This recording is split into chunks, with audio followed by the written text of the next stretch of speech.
Somewhere right now, someone is lying in the dark wondering how old the world really is. Not in the geological sense, not billions of years and tectonic plates, but in the human sense. How many times have people built something, called it civilization, watched it fall and left almost nothing behind for the next group to find? That's the question this video is built around. And before we go any further, I want to be clear about something. We're not making a claim tonight. We're asking a question. The title says Seventh Civilization, and that framing is a thought experiment, a way of organizing a genuine and serious conversation about how many times complex human societies have risen and collapsed across the roughly 300,000 years our species has existed on this planet. The honest answer is we don't know, and that not knowing is actually the most interesting part.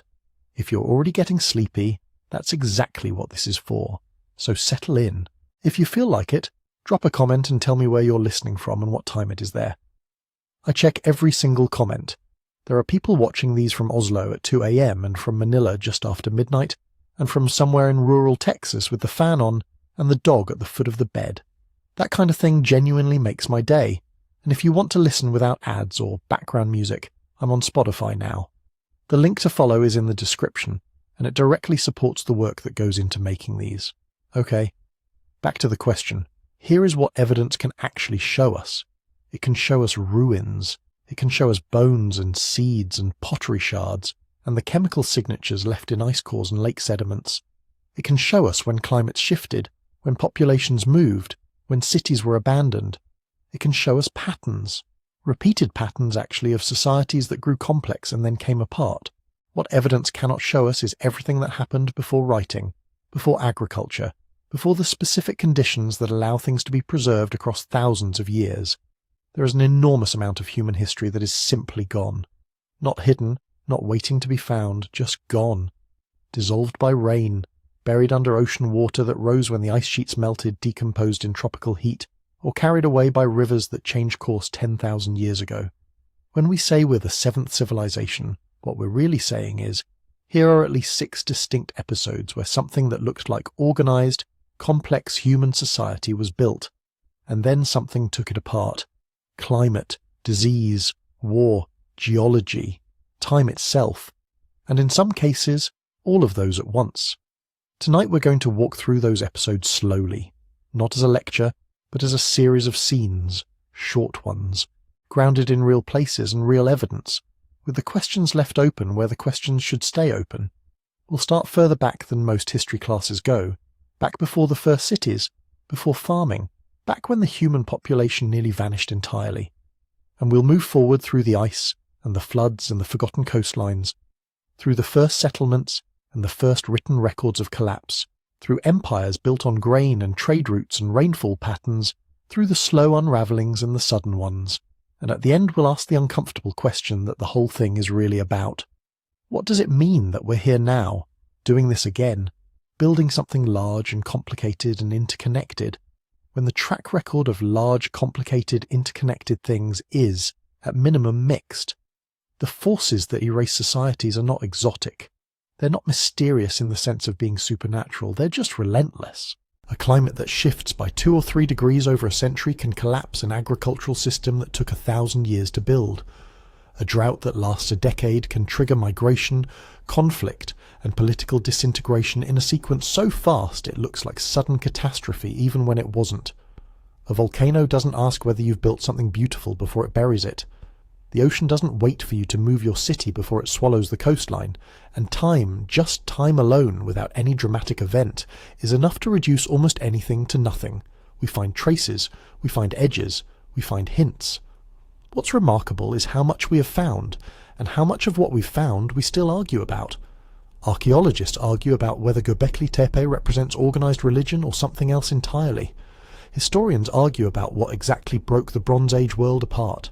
Scientists argue about whether the Indus Valley cities declined because of drought, because of shifting rivers, because of migration, or some combination of all three. These arguments are not signs that we don't know anything. They're signs that the evidence is real and complex and that people are taking it seriously. We'll present those arguments honestly. We'll tell you what the mainstream view is and where the mainstream view gets challenged. We won't pretend certainty where there isn't any, and we'll ask, carefully, the more speculative question. Could there have been organized societies, maybe not cities in the way we think of them, but complex, coordinated, large-scale human communities that existed before the period we have evidence for? Could there be things we simply cannot see because they are under 400 feet of ocean water, or because they were built from wood and reeds and left no trace? Or because the genetic bottleneck we'll talk about early on erased not just people, but everything they knew? We don't know. The honest answer is always we don't know, but the question is worth asking slowly and carefully, in the dark, when the day is done and your mind is quiet enough to sit with uncertainty without needing to resolve it. So here is what tonight is.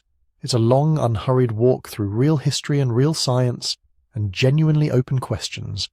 It's built for the hours when sleep is close but not quite here yet. Short scenes, real places, the kind of details that anchor you somewhere specific, a valley, a coastline, a city that no longer exists. And underneath all of it, one quiet question that the whole thing keeps circling back to. How many times have we done this before? Let's find out what the evidence says. So before we start counting, we have to decide what we're counting. That sounds obvious. But it's actually where most of these conversations go wrong, where the serious historical inquiry gets tangled up with the more dramatic claims, where people end up talking past each other for hours without realizing they're using the same word to mean completely different things. So let's slow down here and be precise, because the definition we choose doesn't just shape the answer, it shapes the entire question. When historians and archaeologists use the word civilization, they're usually pointing at a cluster of features that tend to appear together. Cities, or at least dense permanent settlements large enough to support people who aren't growing their own food. Writing, or some other system for recording and transmitting information across time and space. Political organization sophisticated enough to coordinate large groups of strangers, collect resources, enforce rules, build things that no single family or band could build alone. Specialization, meaning some people make pots, some people grow grain, some people manage water systems, and they all depend on each other in ways that require coordination. And networks, trade routes, diplomatic relationships, the connective tissue that ties settlements together into something larger than any one place. When all of those things show up together, most scholars will call it a civilization. When only some of them show up, the conversation gets harder. And here is the first problem. Those features don't always arrive as a package. You can have cities without writing. The Indus Valley had both, but their script still hasn't been fully deciphered, which means we can read the ruins but not the records. You can have sophisticated political organization without permanent settlements, as many pastoral societies demonstrated across Central Asia for thousands of years.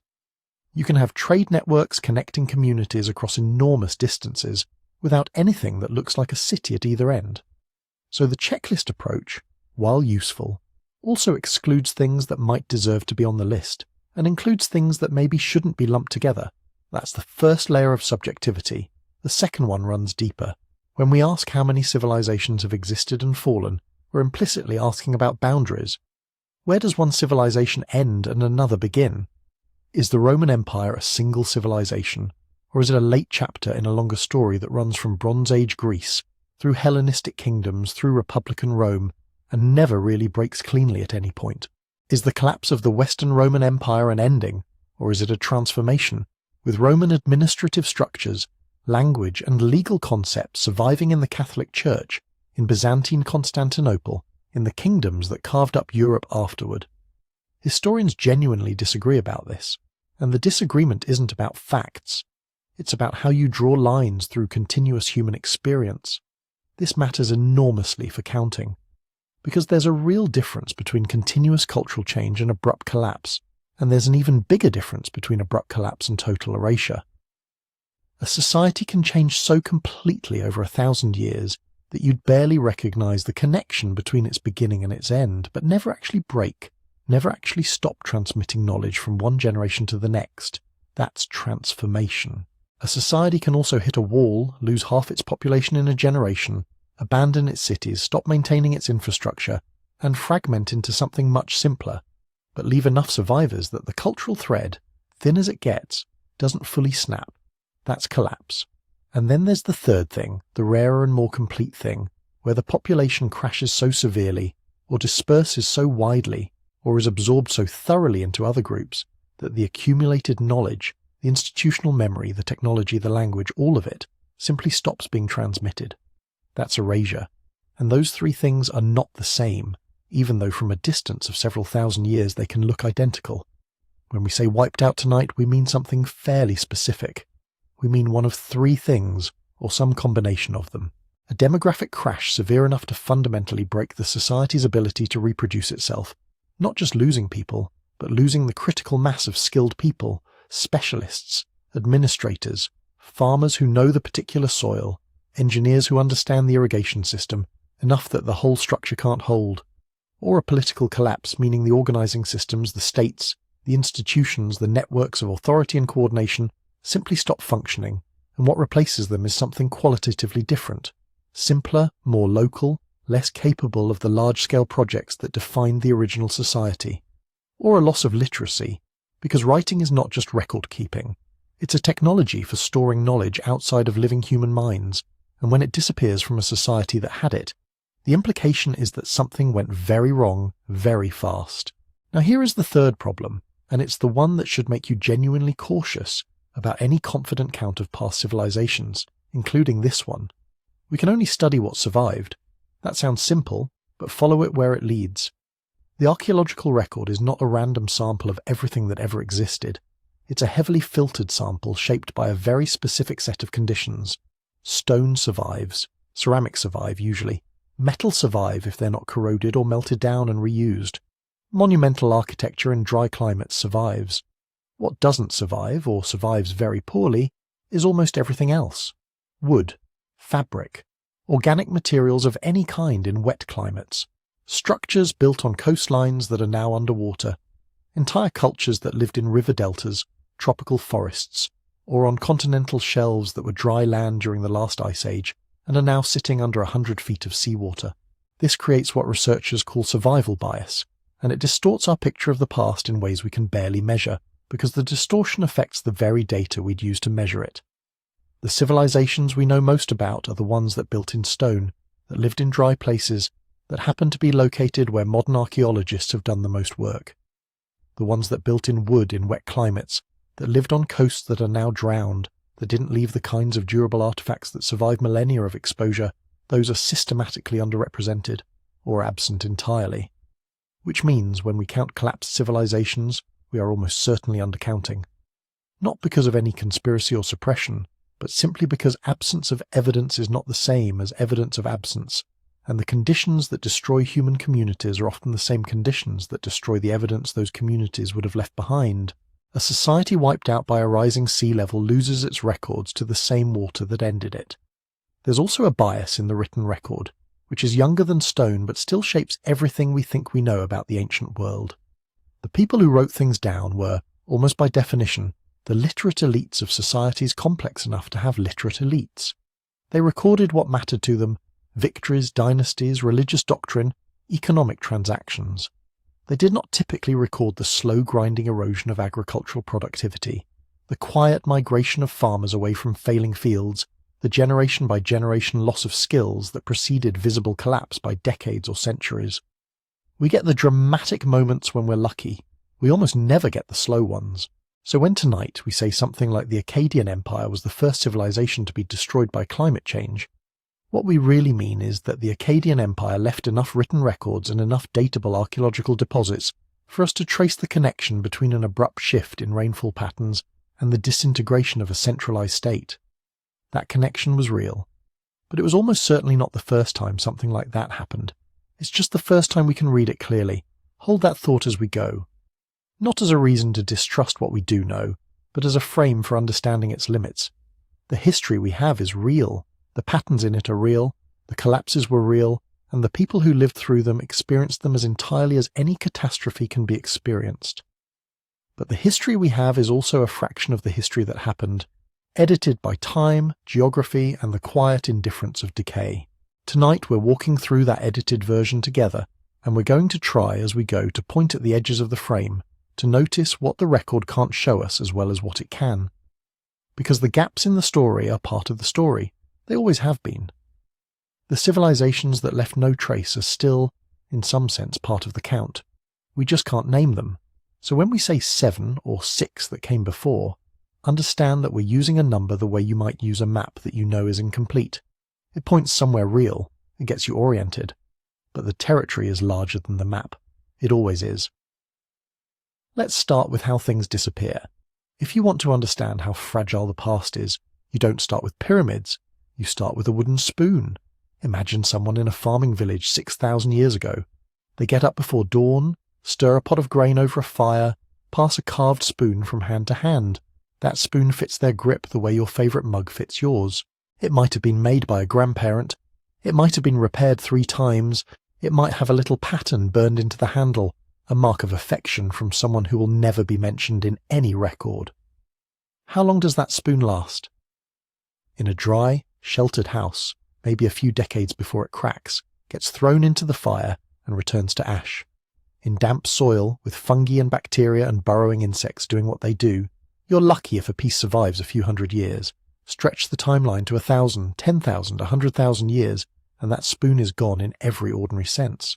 The tool that touched lips every morning, the thing that connected human hands to human food, becomes invisible. So does almost everything like it. Wood rots, textiles fray and vanish, leather dries, moulds, turns to nothing. Baskets, roofs, furniture, the posts of houses, the frames of boats, the planks of docks, the poles that held up market awnings, the ladders, the carts, the toys, the traps, the fences, the doors, the chests where people stored whatever counted as precious. All of it is made, if people can manage it, from the cheapest, lightest material that does the job. All of it is exactly the kind of thing the earth is very good at digesting. Food storage disappears even faster. Granaries rot, storage pits collapse, clay jars break and get ground back into dust. The harvest that fed 1,000 mouths, the surplus that let a city exist at all, leaves behind at best a smear of pollen, a scatter of carbonized seeds, a slightly different chemical signature in a layer of soil. Detectable with careful scientific work, but nothing like the immediate obvious, this was a civilization that people imagine. Even tools that feel solid to us are temporary on archaeological timescales. Bone decomposes if the conditions are wrong, iron rusts and flakes away, copper corrodes, bronze can survive but only if it's not melted down and recycled by people who also think metal is precious and rare. And they do.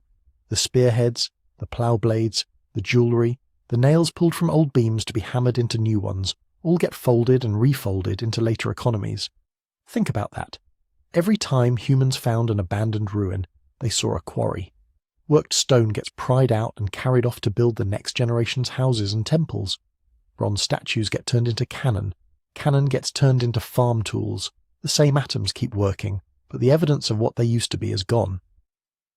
By the time we come along with our trowels and ground-penetrating radar, most of what anyone actually used and touched in daily life is either a stain, a shadow, or nothing at all. And then there's the geography problem.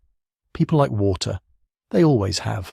If you're looking for where complex societies are likely to form, you look at coastlines, river valleys, deltas, and low, flat, fertile plains.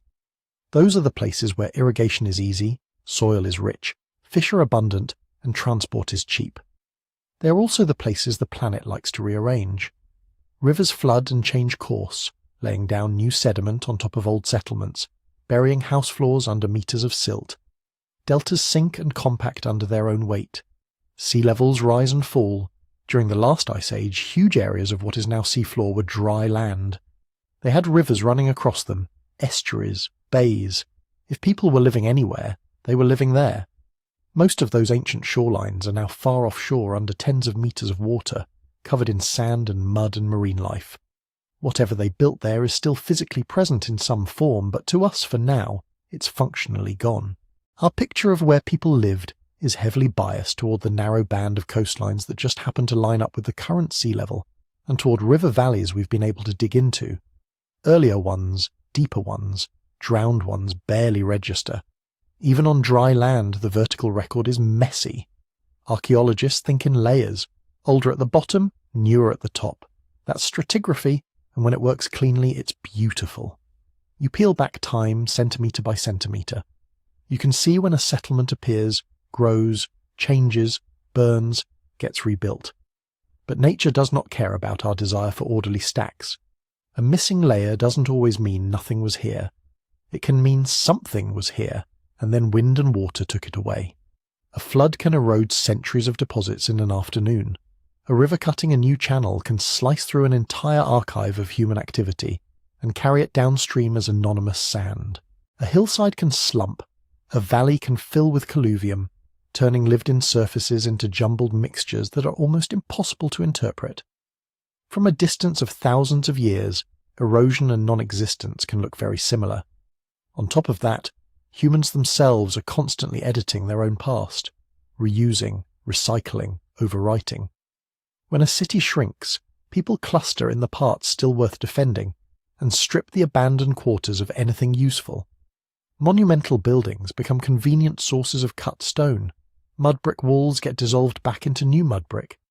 Even the absence of ruins can be misleading, because an efficient later community may have systematically unbuilt the earlier one. Looting does its own quiet damage. Every time someone digs into an ancient mound with a shovel looking for treasure, they destroy context. The gold amulet or bronze axe that ends up in a private collection may survive as an object, but the information about where exactly it lay, what else was beside it, what floor it rested on, what seeds or bones were in the same layer, is lost. Multiply that by centuries of informal digging across thousands of sites, and entire chapters of the human story are scrambled or torn out. Then there's what we might call vertical crowding.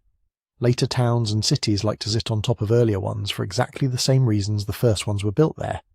Good water, good soil, good trade routes. That means some of the best places to look for very old settlements are currently under very busy modern ones. We know, for example, that there are deeper, older layers under many famous ancient cities that we simply can't access without demolishing the neighborhoods that sit over them. So they stay hypothetical, inferred from a few core samples and scattered finds like shadows behind a curtain we're not allowed to pull back.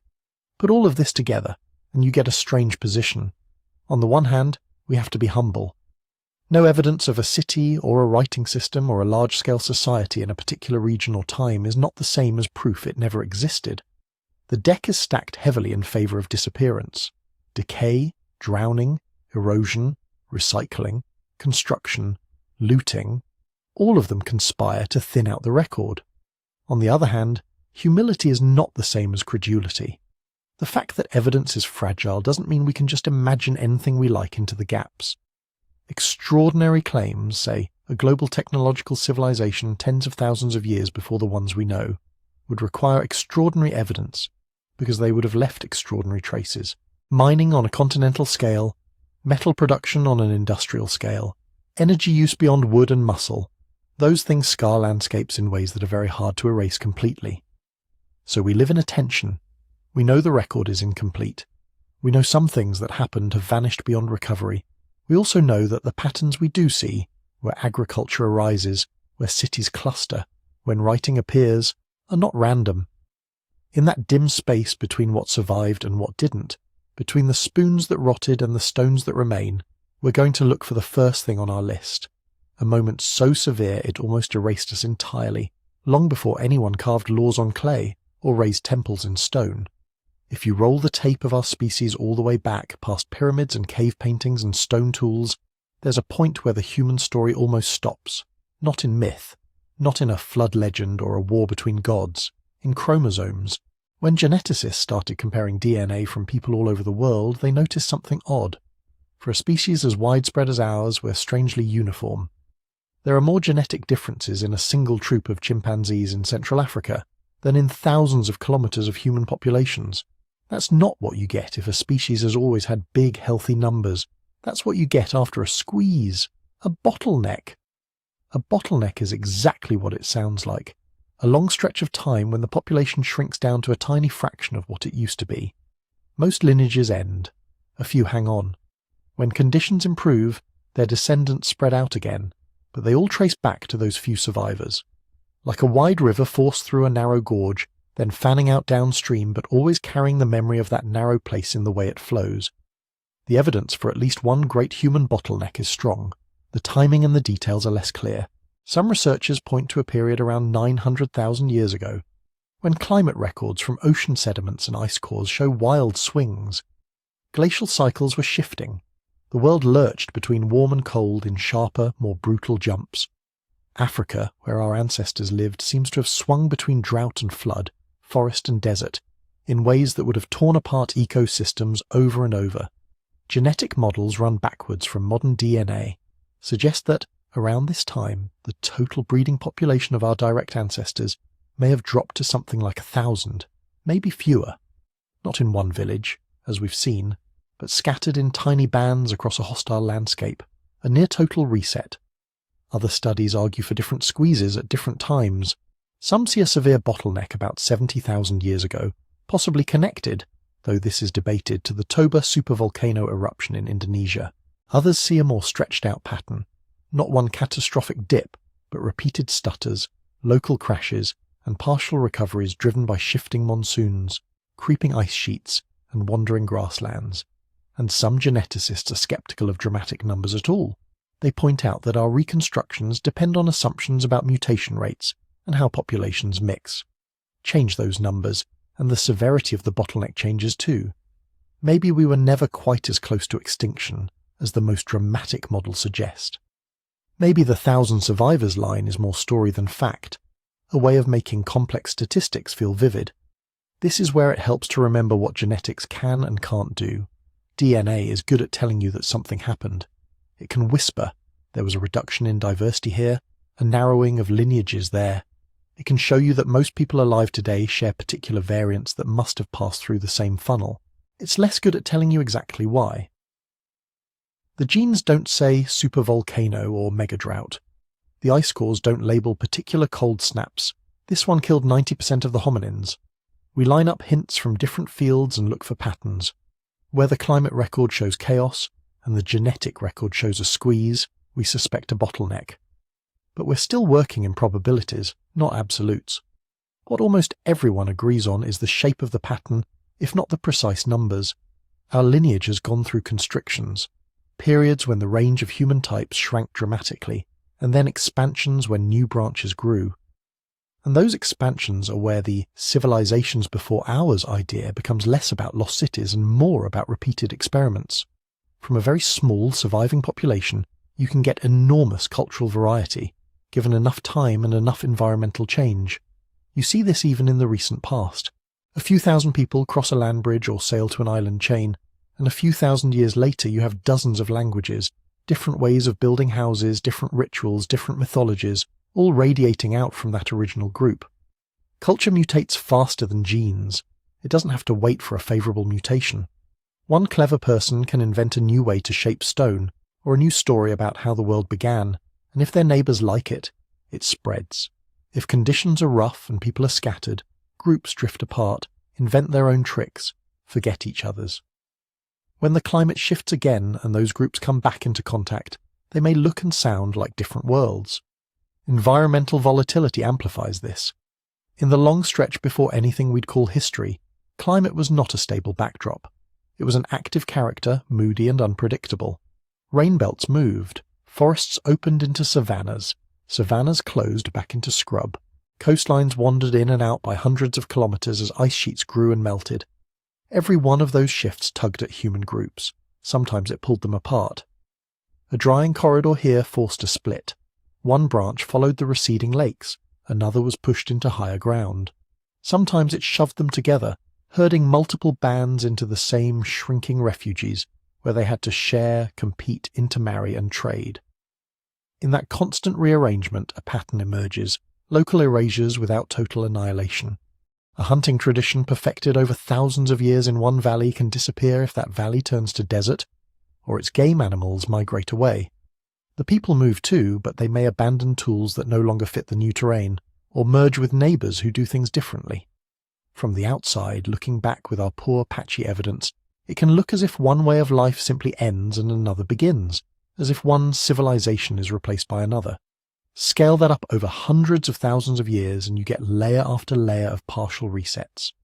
Not necessarily cities with walls and markets and kings each time, but distinct human worlds, languages, technologies, social rules, rising, spreading, fragmenting and dissolving into the next. When we talk about 6 civilizations before ours in this context, it's less an exact count and more a way of thinking about these cycles. Maybe the first civilization wasn't stone and brick at all, but a particular configuration of small, smart, cooperative bands that emerge from a bottleneck, spread across continents, and then were scattered again by the next climatic swing. Maybe others were regional flowerings we only glimpsed through tools, bones, and the faint signatures they left in our genes. The important point is that you don't need Atlantis to imagine worlds before ours. You only need a species that has survived long enough to be knocked down and get back up more than once. Each time the world squeezes us through a narrow place, a cold snap, a drying, a disease, an unlucky combination of all three, we lose histories. Entire local lineages vanish without names. Entire ways of being human flicker out without leaving monuments big enough to trouble our satellites. But something also passes through. A few groups, a few families, a few individuals who happen to be in the right refuge with the right luck. They carry with them stories, skills, habits of cooperation, and genetic quirks that will shape everything that comes after. We're used to thinking of civilization as a staircase, simple at the bottom, complex at the top. Bottlenecks remind us it might be more like a series of landings separated by steep, dangerous flights. You climb for a while, build something beautiful, and then a quake or a flood knocks most of it down. Those who survive start again on whatever ledge they can reach, using whatever they manage to hold on to. Far below the level where we find clay tablets and city walls, that pattern may already have been running for a very long time. The first great bottleneck didn't just nearly erase us, it taught our lineage how to pass through fire, how to rebuild from almost nothing. That lesson will echo again when ice advances, when seas rise, when rivers flood and recede over the places where future archaeologists will go looking for us and find only fragments. From that deep, precarious beginning, we move forward, following our ancestors out of their refuges into a world that keeps changing shape. Each change opens new frontiers, drowns old ones, and sets the stage for the next reset. The last ice age sounds like a single thing, as if the world put on a coat of snow one winter and took it off the next. In reality, it was a long, shivering rhythm, building and easing over tens of thousands of years. But from the point of view of human generations living through the final act, one detail would have mattered more than any graph in a climate textbook. The edge of the world was moving. 20,000 years ago, so much water was locked up in ice that global sea level sat more than 100 meters lower than it does now. Imagine whole extra-continents of land, wide shelves around every current coastline, river valleys stretching far out into what is now open water, island chains stitched together into continuous plains. If you were a small group of hunter-gatherers watching the ice peaks on the horizon, the ocean would not feel like a threat. It would feel like a gift.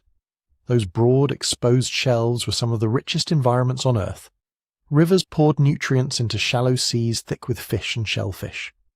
Wetlands and reed beds offered birds, eggs, tubers, and building materials. Herds of grazing animals followed the fresh grass along the lowlands. If you were looking for a place to settle down, to experiment with more permanent camps, that's where you'd go. And people did. We know this partly because they still do. Modern coasts are crowded for a reason. But we also know it because the pattern shows up again and again in the archaeology we can actually reach. Wherever sea level has been more or less stable for a while, you find shell middens, fish hooks, boat remains. The debris of people who decided that the boundary between land and water was the best possible address. Now tilt the system. As the Ice Age ended, the great northern ice sheets began to melt. Not all at once, not in a Hollywood wall of water, but in pulses and surges over thousands of years. The global ocean rose, on average, something like a centimetre or more every year during the fastest intervals. To you and your children, that might look like the beach taking a few slow steps inland. To your distant descendants, it would look as if the ancestors had lived in places that no longer existed. A metre every century doesn't sound like much. But stretch that out over 1,000 years, and the shoreline has moved a kilometre or more in many low-lying regions. A convenient bay becomes a deep channel. A fertile delta plain turns into an estuary. The old campsite, the fish weirs, the sacred boulders you told stories about to your grandchildren, all of them are now underwater. You don't need a single disastrous day to erase a world. You only need the tide to keep coming in, a little farther each time. From our perspective, looking back with satellite maps and sonar, the picture is startling. Off the coasts of India and Sri Lanka, sonar surveys hint at ancient riverbeds and terrace lines now drowned beneath tens of meters of water. In the North Sea, geologists talk about Doggerland. a low habitable plain that once connected Britain to mainland Europe, later gradually eaten by the rising sea, until only fishing trawlers snagging ancient peat and mammoth bones hinted at what lay below. In the Black Sea region, in the Persian Gulf, on the Sunda Shelf between Southeast Asia and Australia, the pattern repeats: drowned river systems, submerged shorelines, hints of past wetlands and lakes. Every one of those landscapes would have been prime real estate for late Ice Age and early Holocene people. Every one of them is now an underwater archaeological site that we can barely touch. Submerged archaeology is hard in the best of circumstances. Salt water destroys wood and bone, waves rearrange sediments. The easiest places to live, shallow, gentle shelves, are also the easiest places for storms and currents to churn. And on top of that, the coastline has not simply moved, it has changed shape. The old shorelines didn't just march inland like a neat contour line on a map. As ice melted, the weight lifted off continents, land rebounded upward in some places and sagged in others. Rivers cut new paths, deltas shifted sideways. The places where people actually built their camps don't line up nicely with any simple minus 60 meters contour. So when we go looking for the earliest coastal settlements, we're chasing a moving target in murky water, with most of the evidence already dissolved, buried or smashed. We're starting to find a few things: stone tools off Australia, submerged structures off the coasts of Israel and India, but it's like trying to reconstruct a library from a few surviving waterlogged pages. On land, the story of the rising seas doesn't look like a gentle, even gradient either. The global background rise was punctuated by what geologists call meltwater pulses, centuries-long surges when ice sheets destabilized and dumped enormous volumes of water into the oceans. Meltwater pulse 1A, around 14,600 years ago, seems to have raised sea levels by around 20 meters in just a few hundred years. Not a single tsunami, but generation after generation watching the oceans swallow their grandparents' landmarks. Regionally, this would have felt like a series of disasters. A storm hits during an unusually high tide. The village on the low spit of land that was safe in your parents' day is now wiped out. A barrier island is breached. Salt water poisons the fields behind it. People move inland, crowding into territories already occupied. Conflicts flare. Trade routes snap and have to be rerouted. Sacred places vanish beneath the waves, and with them, certain rituals and identities. You can imagine the stories that would grow in such a world. From our calm, distant vantage point, we can say, the cause was gradual warming, driven by orbital cycles and complex feedbacks. Ice melted, seas rose. No single day was responsible. But if you were there, standing on a shrinking shore, the story you told your children might sound very different. You might say, there was a time when the sea was farther away, and the people angered the powers beneath the waters, and the waters came to take back what was theirs. You might say, long ago our ancestors lived in a rich land now drowned, and only a few escaped in boats to this poor rocky coast. You might remember the worst single storm of your lifetime as the flood, capital F, and let the slow background rise fade into myth's soft focus. Over thousands of years, as coast after coast was redrawn, those memories could fuse into something that sounds familiar. Worlds before the waters, golden lands swallowed in a great deluge. The details change with each culture, but the spine of the story, once there was more land and now it is gone, remains. When later societies learned to plant crops and build walls, many of them did so on river plains and near coasts, in places still shaped by that long retreat of ice and that long advance of water. Their myths are full of floods, not because a single global catastrophe wiped out one perfect civilization, but because for millennia, rising water and sudden regional inundations were among the most powerful, visible ways the Earth could erase what humans had built. Those drowned frontiers are the missing chapters in our story. Whatever experiments in settled life happened out on those vanished shelves, early villages, proto-harbours, ritual sites aligned with an older shoreline, most of them are now inaccessible, erased not by fire or conquest, but by the patient, unstoppable creep of meltwater. And yet traces remain in the bathymetry of the seafloor, in scattered artifacts hauled up in fishing nets, and in the persistent human habit of telling stories about floods that took almost everything, but not quite everyone. Stories in which a few survivors climbed to higher ground, carrying fragments of a lost world into the next one. When the ice finally pulled back and the seas calmed into their new shapes, people found themselves living in a world that was, for the first time in a very long time, relatively stable. Not safe, never safe, but predictable enough that experiments could stick. In a dry, stony corner of what is now southeastern Turkey, one of those experiments left its fingerprints in the bedrock. It sat on a low rise looking out over the plains, a place where wild wheat and barley grew, where gazelle herds passed in their seasons, where small groups of hunter-gatherers could have moved through on their annual circuits. Today we call that low hill Göbekli Tepe, the Potbelly Hill. What makes it extraordinary is not just its age, though that's unsettling enough. Radiocarbon dates cluster around 9,600 to 8,000 BCE. That's thousands of years before the Egyptian pyramids, thousands of years before the first known cities in Mesopotamia. It is older than pottery in many regions, older than most agriculture. On paper, the people building Göbekli Tepe are supposed to be something like this. Small bands of mobile foragers, carrying everything they own, following herds, gathering seeds and wild fruits, maybe storing a little surplus in baskets or pits. No kings, no priests, no bureaucrats, no cities. And yet, on that hill, those same kinds of people were quarrying multi-ton limestone pillars, shaping them into T-shapes up to 6 meters tall, setting them upright in circular and oval enclosures. Many of the pillars are carved with reliefs, foxes, snakes, birds, abstract symbols. Some seem to stand like stylized human figures, with hands and belts carefully depicted. This is not a campsite hearthring. This is architecture. No houses have been found inside those early monumental enclosures. No floors blackened with cooking debris, no tidy lines of storage bins. Instead, there are layers of animal bones, signs of feasting, gazelle, aurochs, wild sheep, mixed in with broken stone tools.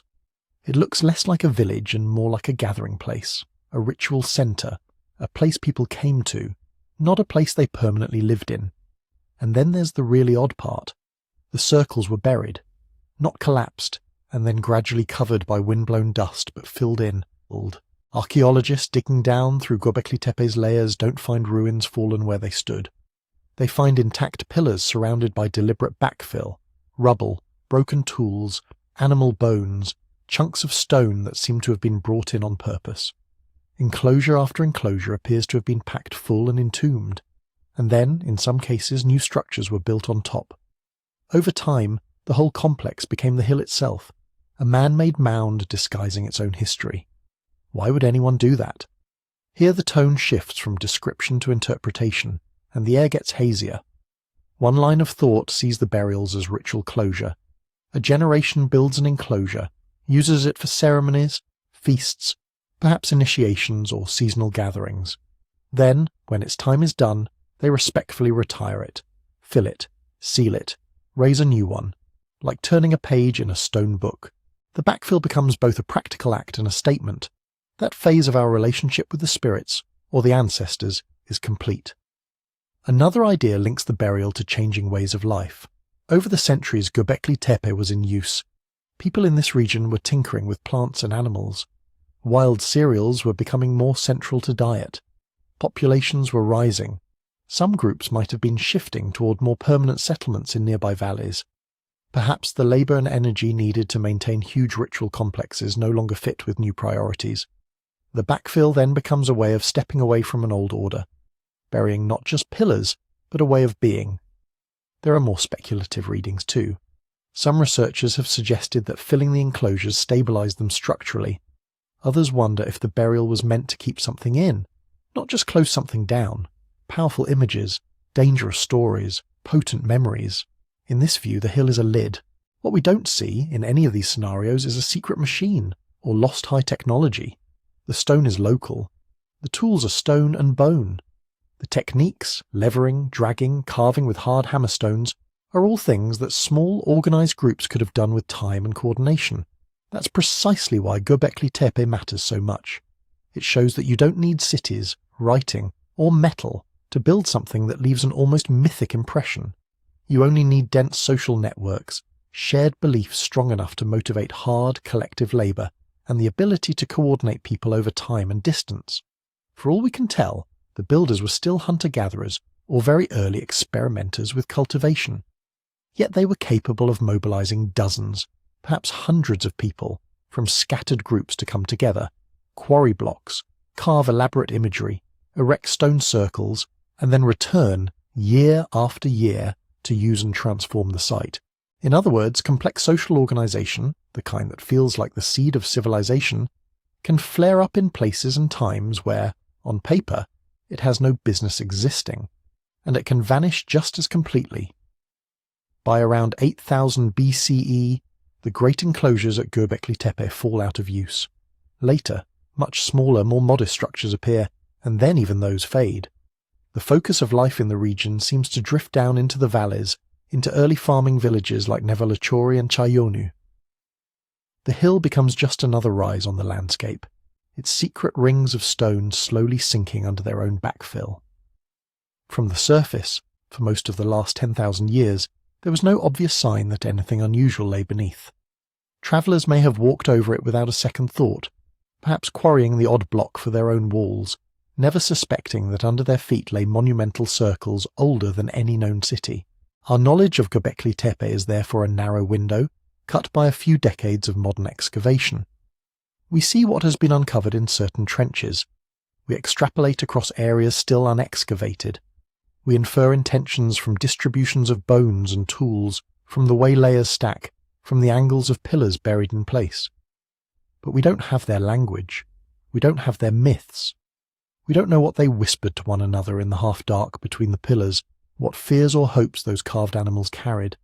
We can say, this many enclosures, roughly this age, this pattern of backfilling, these possible functions. Beyond that, we are reaching carefully into silence. Göbekli Tepe, then, is both a revelation and a warning. It tells us that rich, symbol-laden, labour-intensive ritual centres can arise among people we might otherwise label simple foragers. It also reminds us how easily such worlds can be hidden, by their own makers, by later habitations, by time, until only a suspiciously rounded hill hints that anything was ever there at all. If a place that grand could disappear so cleanly into the landscape, we have to ask ourselves a quiet, unsettling question. What else has the ground already swallowed that we haven't even begun to find? If Göbekli Tepe shows us that complex organisation can appear before villages, the next few thousand years show us something just as strange. Villages can turn into something else entirely. Picture one of those early farming communities a few millennia after Göbekli Tepe's great circles are buried. Mud brick houses clustered together, walls sharing walls, rooftops almost touching. Grain stored in bins, lentils drying, sheep and goats penned in rough enclosures just outside. At first glance, it's just more of what came before: people, food, shelter. But there's a quiet shift happening under the surface. Farming isn't just a new way to get calories, it's a new way to relate to time. You plant in one season, harvest in another, store for the next. You begin to care about next year's yield, and the year after that. You see your children not just as extra mouths, but as future hands for the fields.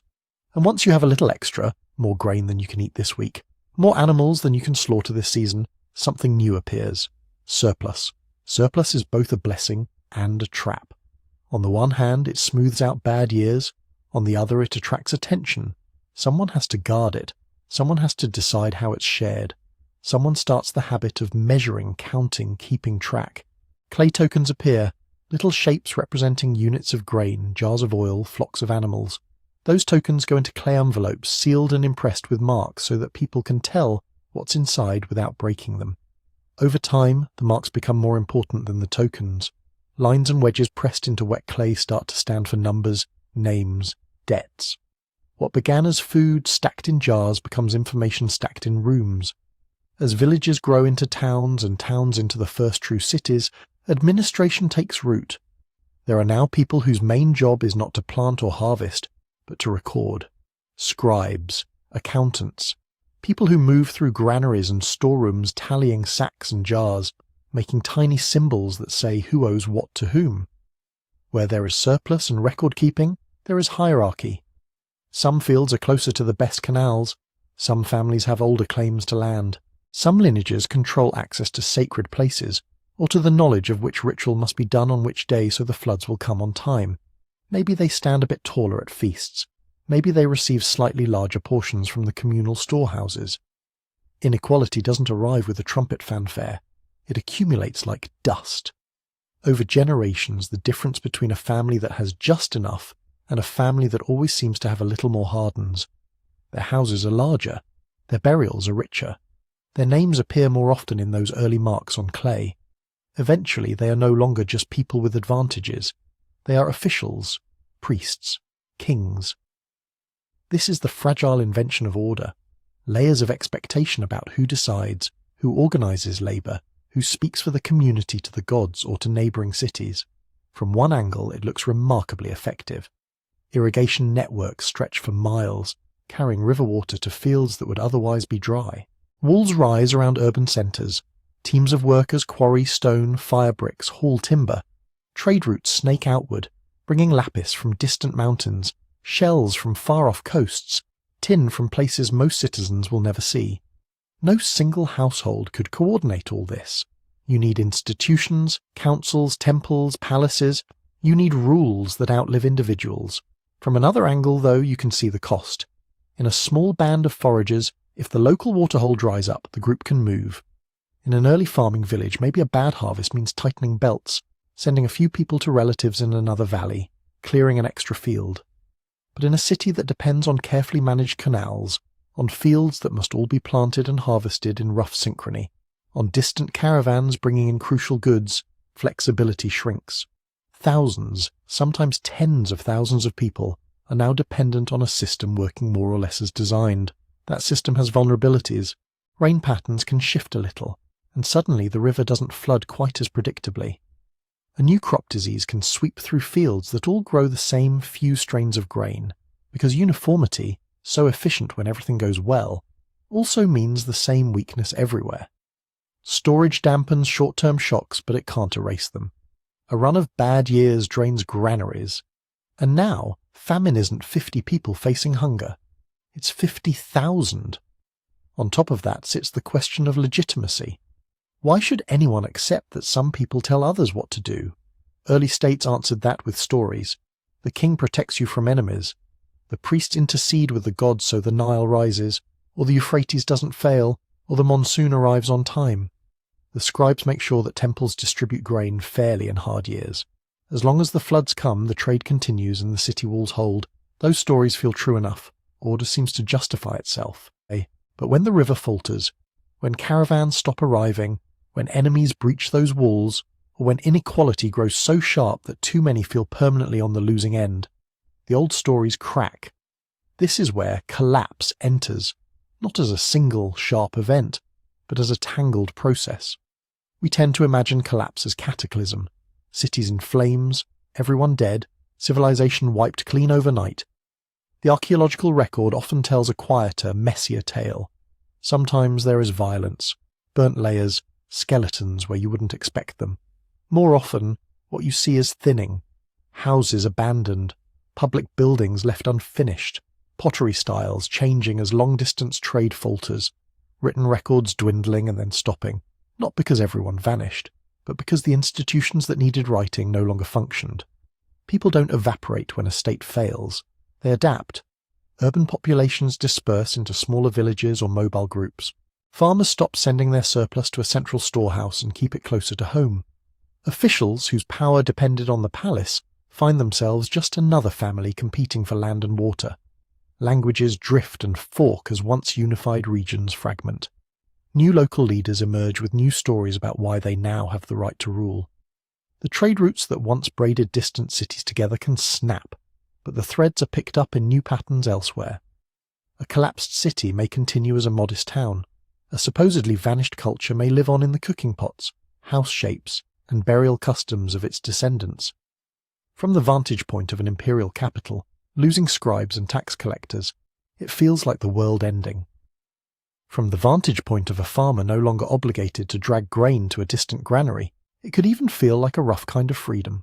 When we talk about ancient collapses in the rest of this story, Akkad dissolving into dust-blown fields, the Indus cities emptying out, Bronze Age palaces going dark, we're going to be talking about this same basic pattern, played in different keys, complex systems concentrating power, wealth, and risk. Environmental shifts or external shocks pushing those systems hard. Political stories failing to keep faith with reality. People responding not by disappearing, but by rearranging their lives around what still works. Civilization in this view is less a stable achievement and more an ongoing balancing act, surplus against scarcity, order against flexibility, hierarchy against the quiet fact that when the big structures crack, it's ordinary households and small communities that decide what comes next. If you want to see that balancing act pushed to the edge, Akkad is one of the sharpest cases we have. Akkad was not the first city, or even the first kingdom, but it was one of the first things that really looks to modernize like an empire.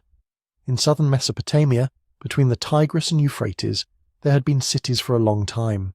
Uruk, Ur, Lagash, Kish, each with its own temples, its own rulers, its own stories of divine favor. They fought, traded, married into each other's elites. Power shifted back and forth like water in a shallow dish. Then, sometime around 4,300 years ago, a new force rose in this already crowded world. Sargon of Akkad. Later legends made him a foundling in a basket on the river, raised by a gardener beloved of the goddess Ishtar. Whatever the truth, he did something genuinely new. He didn't just dominate one city, he bent many to a single centre. Akkad's reach, at its height, stretched from the Persian Gulf in the south up into northern Mesopotamia and towards Syria in the north and west. Rulers who had once called themselves King of Kish or Chief Priest of Inanna adopted bigger titles, King of the Four Quarters of the World. Steles and inscriptions boast of campaigns against far-off lands, of captives brought back, of tribute flowing in. You can see the imperial logic taking shape, standardized weights and measures, a script, Akkadian, spreading alongside Sumerian, used to record taxes, labor obligations, rations. Governors appointed over conquered cities, garrisons placed along important routes. Grain, labor and soldiers pulled toward the center, then redistributed outward as the palace saw fit. For historians, Akkad becomes a textbook case, one of the earliest societies where we can watch a state extend itself across an entire region and try to hold it. And then, within a few generations, it comes apart. Later, Mesopotamian scribes remembered Akkad's fall as a moral story. They wrote laments in which the gods, angered by arrogance, withdrew their favour. Enemies flooded in. The land turned strange. Modern researchers, sifting through layers of dust and broken pottery, tell a quieter but equally unsettling story. It involves something called the 4.2 kiloyear event. If you look at cores of mud taken from old lake beds, at sediments from the Gulf, at caves where mineral deposits record ancient rainfall, a pattern emerges around 4,200 years before the present. In many parts of the world, conditions seem to have become drier and more variable. Not everywhere, not at the same moment, but enough that climate scientists give it a name. In northern Mesopotamia, where much of Akkad's grain came from, there are signs of aridification. Less rain, shorter growing seasons, more frequent crop failures. Archaeologists find dust layers where they would expect rich soils. Irrigation canals silt up. Settlements shrink or vanish from regions that had once been full of farming villages. At some sites, you can almost read the stress in the ground. Pollen grains in old sediments shift from crops and productive grasses toward plants that like disturbed, dry conditions. Animal bones in middens tilt toward sheep and goats, hardier in marginal environments over cattle, which need more water and good pasture. Storage facilities are remodeled, sometimes subdivided, as if households are trying to manage smaller, more uncertain surpluses. It's tempting to draw a straight line. Drought appears, empire collapses. But as with most things in history, the line bends and branches. Rainfall does not pay taxes. Climate doesn't write rebel manifestos. What prolonged drought and climate instability do is press on already existing seams. Akkad's system depended on predictable flows, water in the fields, grain to the cities, labour to the state. The palace promised protection, irrigation maintenance, justice, and, not least, the favour of the gods in keeping the rivers and skies cooperative. Imagine a string of bad years in the north. Harvests come in light. Local officials, under pressure to meet quotas, squeeze harder. Peasants watch part of their reduced yield sent downriver to support a distant court and its army. Resentment grows. From the centre's perspective, the solution is obvious. You cannot feed the capital and the soldiers on good wishes.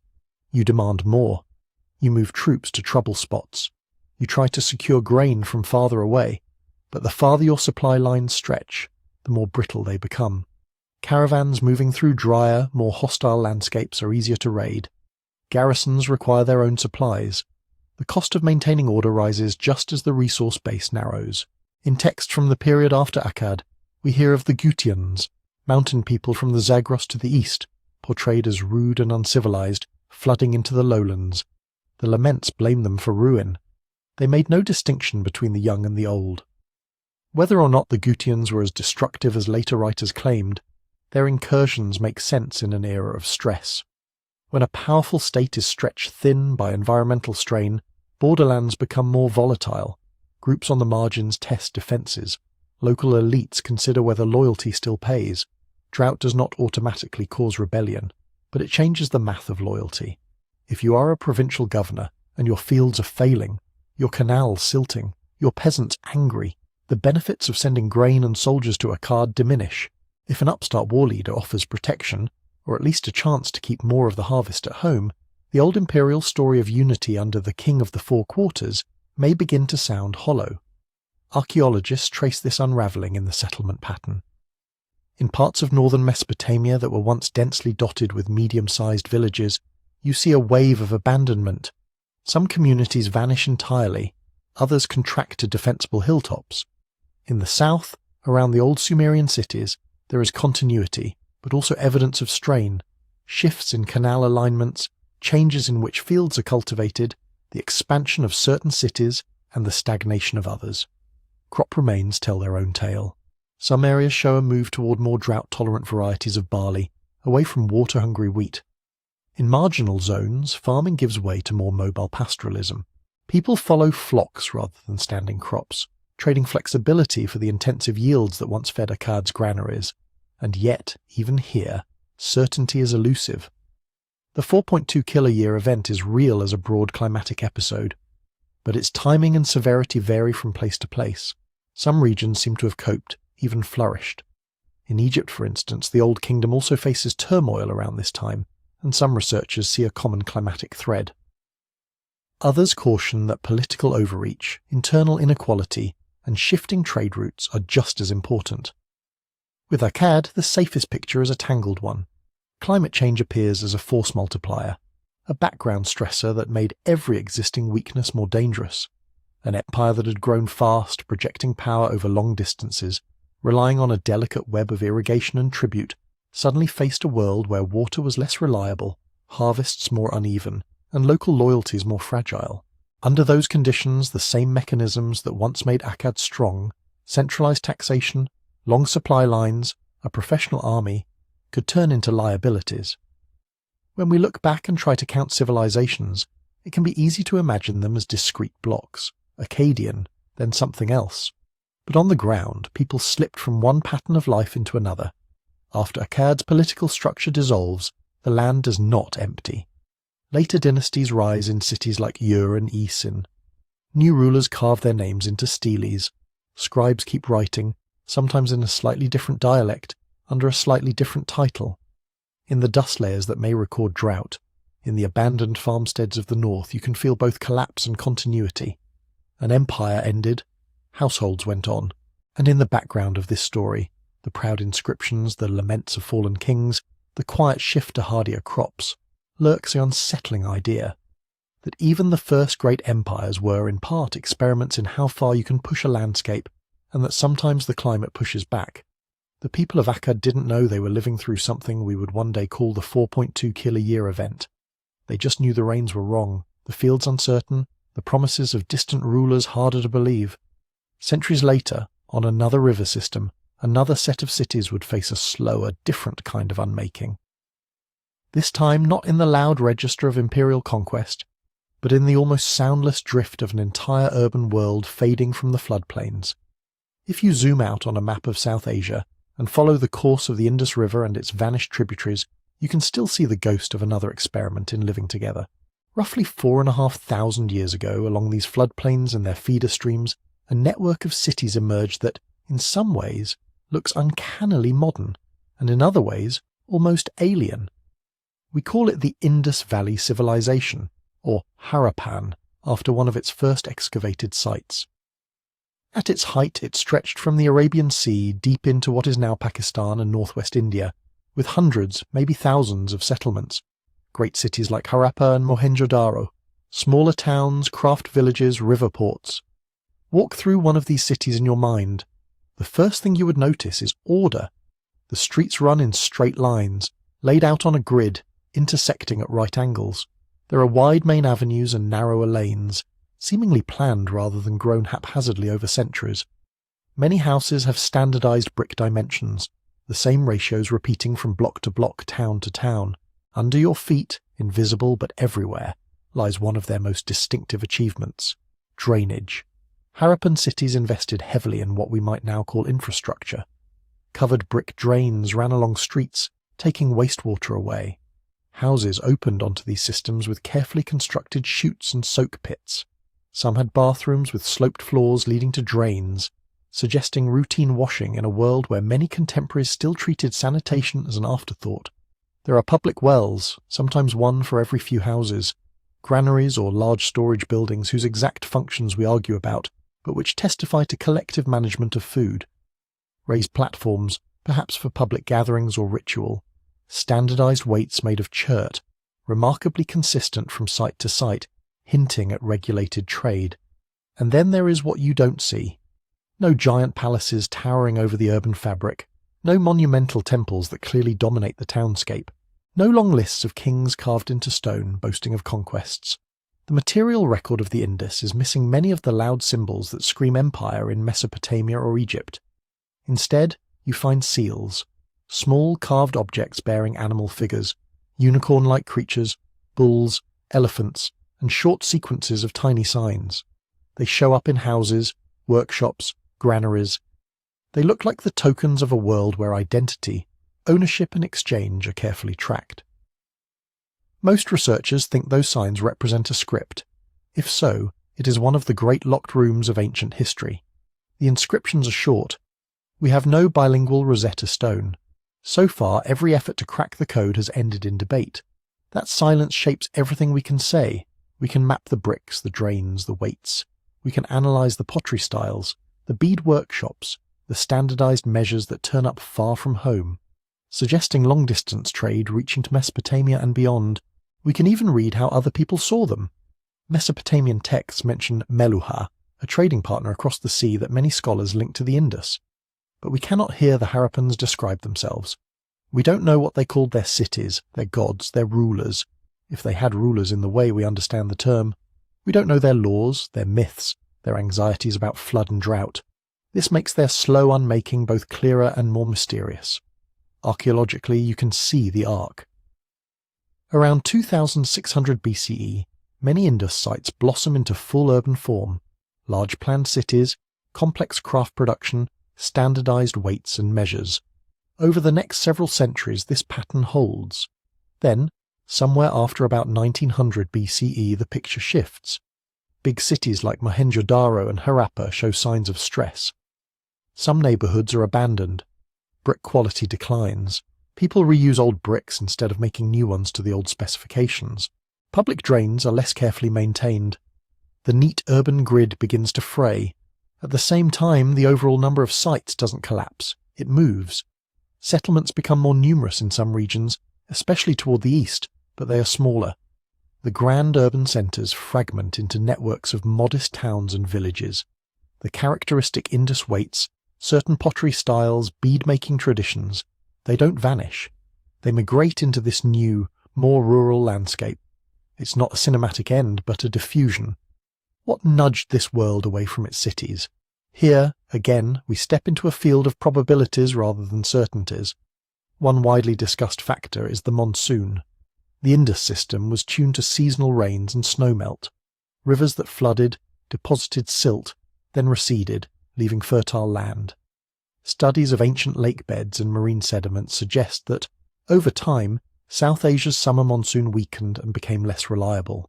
Not an overnight switch, but a slow drift toward drier, more variable conditions in some regions.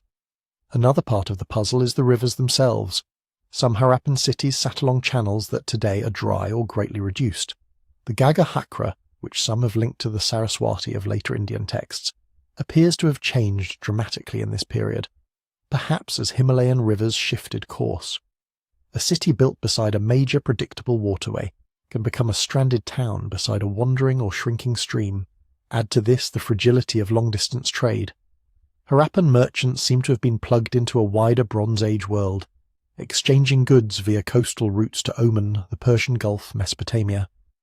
When other regions experienced their own disruptions, political changes in Mesopotamia, shifting demand, piracy, or simply altered trade winds, the flows that fed Indus elites and craftsmen may have thinned. None of these forces acts alone. Climate variability, river avulsions, and trade shocks are like multiple currents pressing against a hull already strained by its own weight. But without the Harappans' own words, we hesitate.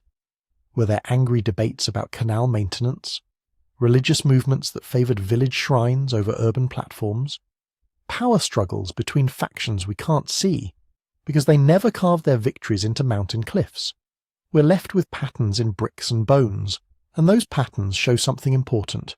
This was not a collapse in the sense of mass death and permanent cultural loss. It looks more like a reorganisation. As the big cities hollow out, many aspects of Harappan life persist. Pottery motifs continue, bead types and ornaments carry on, even certain house layouts recur in later, smaller settlements. Genetic studies of modern South Asian populations suggest deep continuity with people living in the Indus region during and after the urban phase. In other words, the civitas, the cityness, dissolves. The civilization, as a web of people, languages and practices, bends, blends and flows into new forms. Later South Asian cultures, Vedic, urban, rural, everything in between, grow partly out of this compost of Indus traditions mixed with incoming groups and local innovations. The script disappears, but the genes do not. The drains clog, but techniques for brick-making, for organising space, for managing water, echo on in quieter ways. From a distance, on a timeline, we draw a neat label. Indus Valley Civilization, 2600 to 1900 BCE, and then a gap, and then later cultures. On the ground, a family that once lived in a city with paved streets and public baths might, a few generations later, be living in a village upstream, planting fields a little farther from a fickle river, still telling some of the same stories, still wearing beads carved in the old style, still carrying in their cells the long memory of urban ancestors. A civilization can fall off the front page of history, no more big cities, no more distant trade partners writing its name, without falling out of the human story. Its monuments crumble, its script goes silent, its name, whatever it once was, is lost. But its descendants walk the fields, marry, argue, sing, migrate. They become part of other narratives, other civilizations we count as separate blocks on our charts. When we talk about how many worlds came before ours, the Indus reminds us that endings are often more like low tides than cliffs. The water withdraws from the great harbours, the ships rot on their moorings, the gridded streets empty out. But the sea itself, the people, their genes, their habits of thought and ways of working with land and water, flows quietly into other channels. Further west, around the same time, a louder kind of unmaking was gathering force.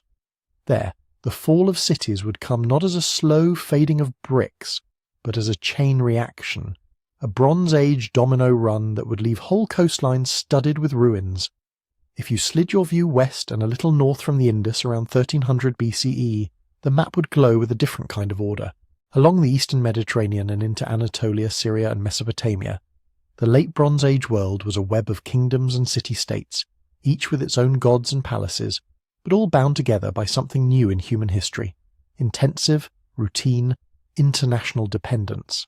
Egypt in its New Kingdom phase, ruling from the Nile out toward Canaan. The Hittite Empire in central Anatolia, controlling key passes and trade routes. Mycenaean palaces in mainland Greece, with their linear bee-scribes tallying grain and armour. Ugarit and other port cities along the Levantine coast, acting as brokers between inland powers and seaborne merchants. Kassite Babylonia and Assyria further east, sometimes rivals, sometimes clients. On clay tablets in palatial archives they called each other brother and father, sent princesses to marry foreign kings, and shipped one another copper, tin, timber, horses, glass and luxury goods. Cuneiform letters travelled with messengers across deserts and seas, complaining about late shipments, haggling over bride wealth, requesting doctors, diviners and craftsmen. Bronze itself, this crucial alloy of copper and tin, was the circulatory system of the age. No single major power had everything it needed. Copper might come from Cyprus or Anatolia, tin from as far as Central Asia or Afghanistan, timber from Lebanon, grain from Egypt's Nile floodplain. Palaces and armies were, in a very literal sense, held together by distant hillsides and distant harvests.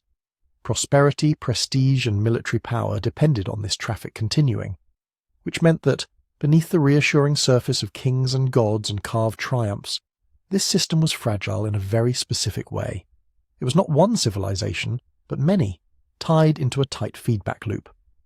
If keynodes failed, if trade routes broke, harvests faltered, or security dissolved, the effects would not stay local, they would propagate.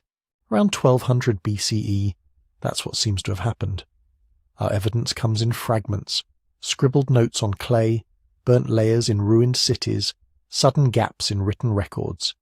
When you try to assemble them, you get not a single cause, but a stack of pressures, each sliding a little out of alignment until the whole structure shudders. Climate is one layer. Pollen records, lake sediments, and other paleoclimate data from the eastern Mediterranean suggest a period of drought and climatic instability around this time, years, even decades, of reduced rainfall in some regions. Harvests would shrink, famine would loom. For states whose power rested on redistributing grain through palace storehouses, even a few bad years could strain loyalty and spark unrest. Military conflict is another. The big powers had not been living in peace. Egypt fought the Hittites at Kadesh. Assyria was on the rise. Vassal states tried to break free. Border skirmishes, raids, and outright wars were regular features of the landscape, chewing through resources and weakening defences.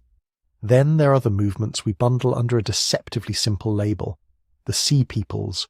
Egyptian inscriptions from the reigns of Meneptah and Rameses III describe confederations of foreign groups arriving by land and sea, bearing unfamiliar names, attacking the Nile Delta and earlier the Levantine coast. The reliefs show ships, warriors, families with ox carts, images of both raiding and migration. We don't really know who these people were in the way we might like to. The phrase Sea Peoples is a convenient modern umbrella, not a single ethnic group with a flag. They were probably a mix of displaced communities, adventurers, mercenaries, and refugees from other collapsing regions, moving along the same trade routes that once carried copper and tin. Under conditions of drought and political stress, such movements can become accelerants. A port already struggling with reduced grain imports is far more vulnerable to seaborne raids. A kingdom whose vassals are restless is more easily destabilized by bands of foreign warriors offering their services as allies one year and turning on their employers the next. Internal revolts add yet another layer. At Ugarit, letters from the final days plead for help against attackers while the king is away. In some Mycenaean palaces, destruction levels and hurried repairs suggest fires, fighting, and then attempts to patch things up before, finally, abandonment. In Hatti, the Hittite kingdom, records simply stop. We see no neat final inscription saying, on this date, the empire ended. It just dissolves out of written history. When systems are tightly coupled, these different kinds of stress stop being separate stories. They become phases of a single chain reaction. A bad harvest in the highlands reduces the food supply for miners. Copper output drops, bronze production slows. Weapons and tools are harder to replace. Armies become less effective. Vassals sense weakness and rebel. Trade routes become unsafe. Caravans and ships risk ambush. Merchants pull back. Palatial economies built on taxing and directing this flow lose revenue. Officials can't be paid. Grain rations can't be distributed. Soldiers mutiny. Border fortresses are abandoned. Coastal cities, once protected by fleets and tribute, now stand exposed to raiders and migrants. From the ground, for an ordinary farmer or potter, it might not feel like a single grand collapse. It might feel like a slow tightening. Prices rising, officials growing more desperate, occasional bands of strangers passing through, rumours of distant cities burned. From the archives of history, however, it looks brutal. Within a human lifetime or two, many of the great late Bronze Age centres along the eastern Mediterranean are destroyed, Severely diminished or radically transformed, Mycenaean palaces fall. Ugarit burns and is never rebuilt. The Hittite capital at Hattusa is abandoned. Egypt survives but retreats into a narrower sphere, battered and inward-looking. And then something subtle but profound happens. The scribes go away. Late Bronze Age states were held together not just by soldiers and merchants, but by writing and bureaucracy, trained specialists who could keep track of shipments, tax burdens, land grants, labour obligations, diplomatic correspondence. When palaces and temples fall, these record-keeping centres go with them. Clay tablets are left unfired and crumble. Papyrus rots. Writing systems tied to palace economies, like Linear B in the Mycenaean world, disappear entirely for centuries. Local oral traditions continue, but written records thin to a trickle or vanish. Historians call the following centuries in places like Greece a dark age, not necessarily because human life became uniquely miserable everywhere, but because our lights, our written sources, go out. People kept farming, herding, sailing, making pottery. In some regions, small communities survived amid the ruins of old cities, reusing stones from fallen walls, planting gardens where courtyards once stood. Iron tools and weapons began to replace bronze, often produced in simpler, more local settings. New social forms and new identities slowly emerged. But without the steady hum of palace scribes, that continuity drops below the surface of the historical record. To later eyes, it looks like a cliff. Late Bronze Age splendour, then a dark gap, then, centuries later, the bright literate cultures of the classical world rising from nowhere. In reality, the dominoes did not fall into a void. They fell into people, into families and villages and wandering groups who carried fragments of the old world forward in their memories, their techniques, their stories. The collapse, in other words, is less about humans vanishing and more about institutions failing, less about the end of life, more about the end of a particular way of organising and recording that life. And sometimes, as we'll see, all it takes to topple even a sophisticated maritime power is one more layer added to all these others, a mountain waking up beneath the sea lanes and turning a thriving island civilization into ash. Out in the Aegean, north of Crete, that extra layer was named Thera. Today we call its broken ring of cliffs Santorini, a holiday postcard. In the late Bronze Age it was something else entirely, a volcanic island crowned with a bustling town, whitewashed houses, frescoed walls, narrow streets, and a harbour plugged neatly into the trade routes that stitched together Crete, Cyprus, the Levant and beyond. Under that painted calm, pressure was building. The Thera eruption is one of the best-studied volcanic events in the last 10,000 years, and also one of the most argued about. Ice cores from Greenland carry its chemical fingerprint. Tree rings and buried soil layers in the eastern Mediterranean show a sudden, strange interruption. The geology of the island itself is a wound you can walk around. Most researchers place the eruption somewhere in the mid-2nd millennium BCE. The exact year is still debated and matters a lot for historians trying to line up who was trading with whom at the time. But everyone agrees on the scale. This was not a picturesque plume with a little ashfall, not even a Mount Vesuvius-style tragedy on a regional scale. Thera blew apart. Estimates suggest a volume of material tens of times larger than Vesuvius in 79 CE, putting it among the largest eruptions in recorded human prehistory. The central part of the island collapsed into a caldera. Ash and pumice roared into the sky, forming a column that likely punched into the stratosphere. Pyroclastic flows, dense incandescent clouds of gas and rock, surged across the island and then out over the water.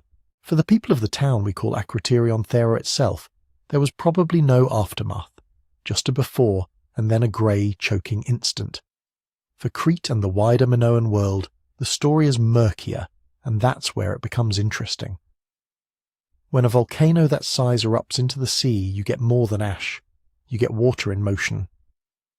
As the caldera collapsed and material surged into the surrounding Aegean, the sea surface heaved.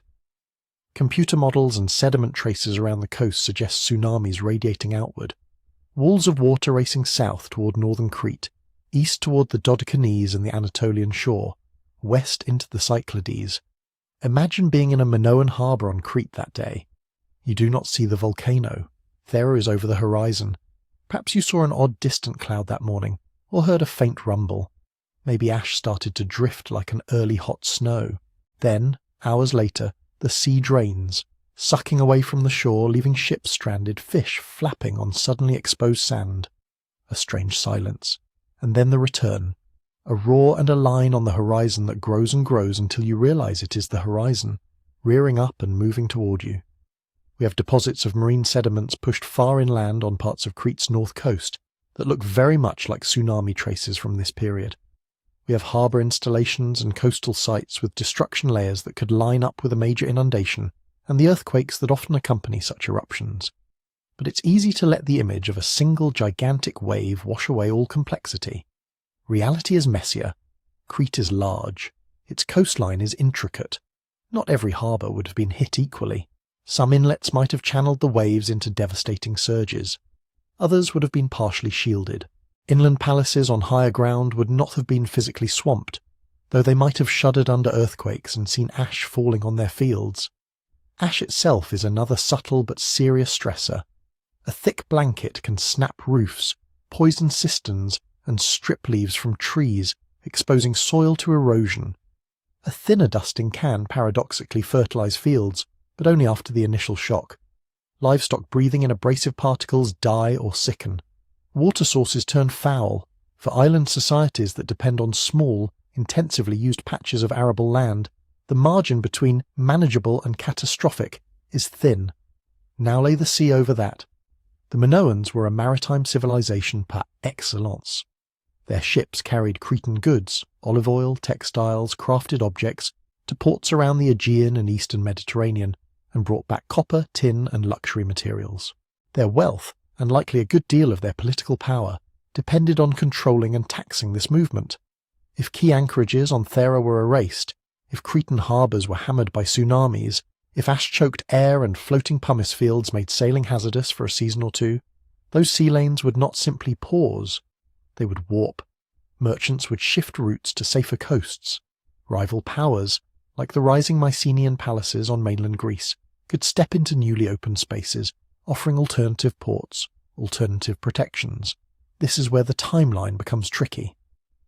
The Thera eruption, as best we can tell, happened a century or more before the clearest archaeological signs of Mycenaean dominance on Crete, changes in burial customs, administrative styles, and material culture that suggest mainland elites taking over, or at least heavily influencing former Minoan centres. So we don't see a neat cinematic sequence where volcano erupts on Monday and Mycenaean soldiers are marching into a smoking Knossos by Friday. Instead, we see a long, uneven story. There's evidence that parts of the Minoan world were already under strain before the eruption. Earthquakes, fires, political shifts. After Thera, some Cretan sites are rebuilt. Palaces are repaired or remodelled. Life continues, and in some ways flourishes. Frescoes are painted. Trade carries on. But in a subtly altered landscape, harbours that were once strategic hubs might be silted up or physically damaged. A key island partner, Thera itself, is gone as a living town, its people and their connections erased.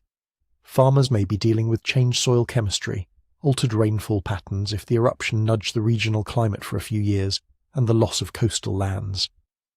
Over a few generations, those changes ripple.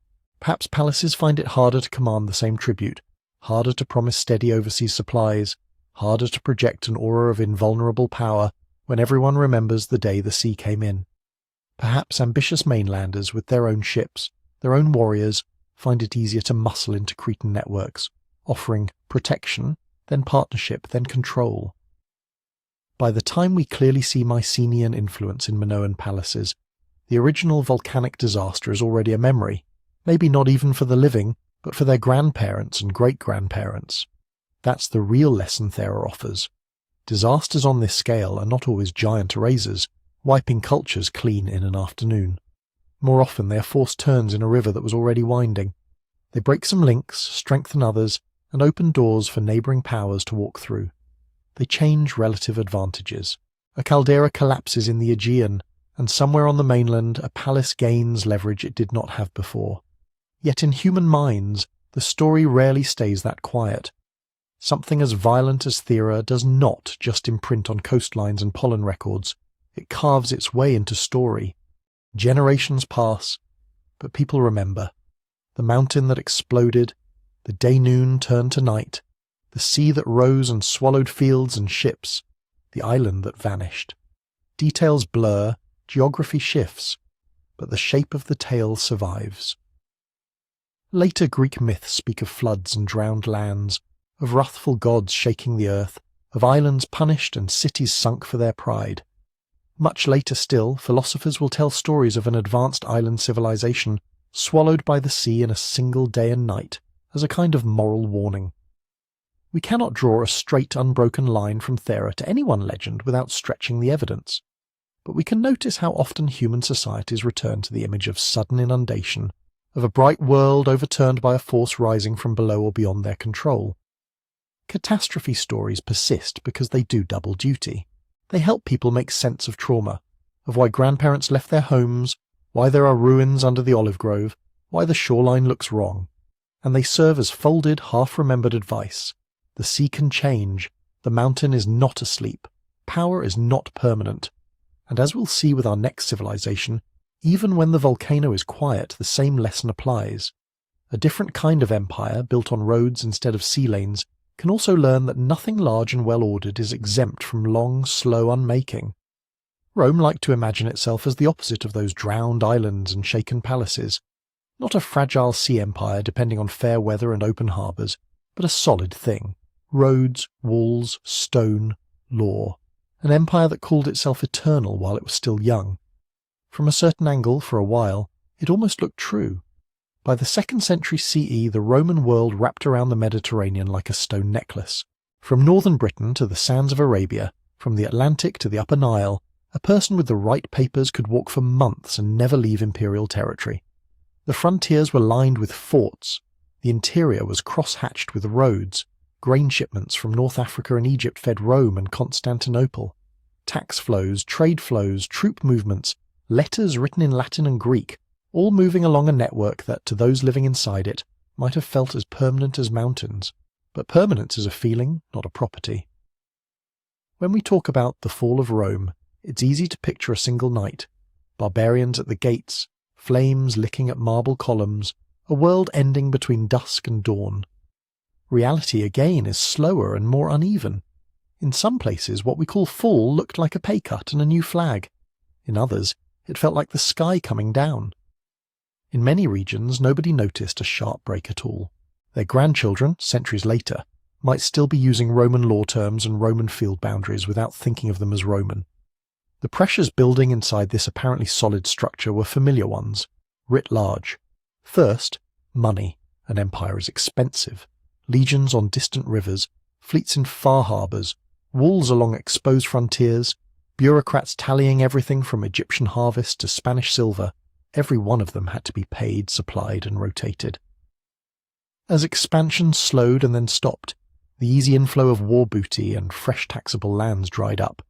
The tax system grew heavier and more coercive to make up the gap. Rich landowners found ways to evade. Smallholders got squeezed. Cities that had once flourished on trade and imperial spending started to feel the pinch as coinage was debased, and confidence in long-distance contracts declined. Then, the borders. For centuries, Rome had managed its frontiers through a mix of military power and diplomacy. Germanic peoples and steppe nomads were enemies, allies, and recruits, often all three in quick succession. But as climate shifts and political changes rippled through Central Asia and Eastern Europe, pressure along the Rhine and Danube mounted. Larger, better organized confederations, Goths, Vandals, others, pressed in, sometimes seeking plunder, sometimes seeking land and safety inside imperial territory. Meeting those pressures meant stationing more troops farther from the core, moving legions from one hotspot to another, and granting land and titles to powerful war leaders in exchange for service. Every promise made at the frontier was a promise of future strain somewhere else. Inside the empire, power itself was fracturing. The office of emperor, in theory the keystone of the system, became a prize to be seized by whoever could control enough soldiers for long enough. 3rd century crisis emperors rose and fell in dizzying succession. Civil wars burned up resources that might have gone to infrastructure or frontier defense. Local commanders learned that they could make or break rulers, and loyalty to the abstract idea of Rome blurred into loyalty to whichever general paid on time. Overlaying all this, invisible at first, came disease. The Antonine Plague in the 2nd century, likely smallpox or something like it, and later the plague of Cyprian, ripped through the population. Some estimates suggest mortality rates that, if they are even roughly right, would have meant whole communities losing a third or more of their people. Armies were hit. Tax bases shrank. Families abandoned fields when there were no longer enough hands to work them. Cities saw their crowded tenements and bathhouses become engines of transmission. An empire built on dense nodes connected by busy roads is also an empire very good at moving pathogens. As trade contracted under this combined weight, fiscal strain, unstable politics, insecure frontiers, pandemic shocks, the changes seeped into daily life. In Britain, imported Mediterranean pottery thins out in the archaeological layers. People start using more local wares. In Gaul and Spain, the variety of exotic goods in small towns declines. Diets that had once regularly included olive oil and wine from hundreds of miles away become more local and seasonal. For elites used to pepper from India and silk from the East, this was a narrowing of the world. For ordinary people, it might have meant fewer calories in hard years, less reliable access to salt or fish sauce, and fewer tools made from high-quality foreign iron. Cities, too, shifted. Some shrank within their old walls, entire districts turned over to gardens, animals, or simply rubble. Public baths and amphitheatres went out of use as municipal budgets faltered. Highly specialised urban crafts, fine glass-making, intricate metalwork, mass-produced ceramics, either disappeared in some regions or retreated to a few surviving hubs. Skills that depended on steady flows of imported raw materials and wealthy customers could not always survive in a world of disrupted shipping lanes and more local exchange.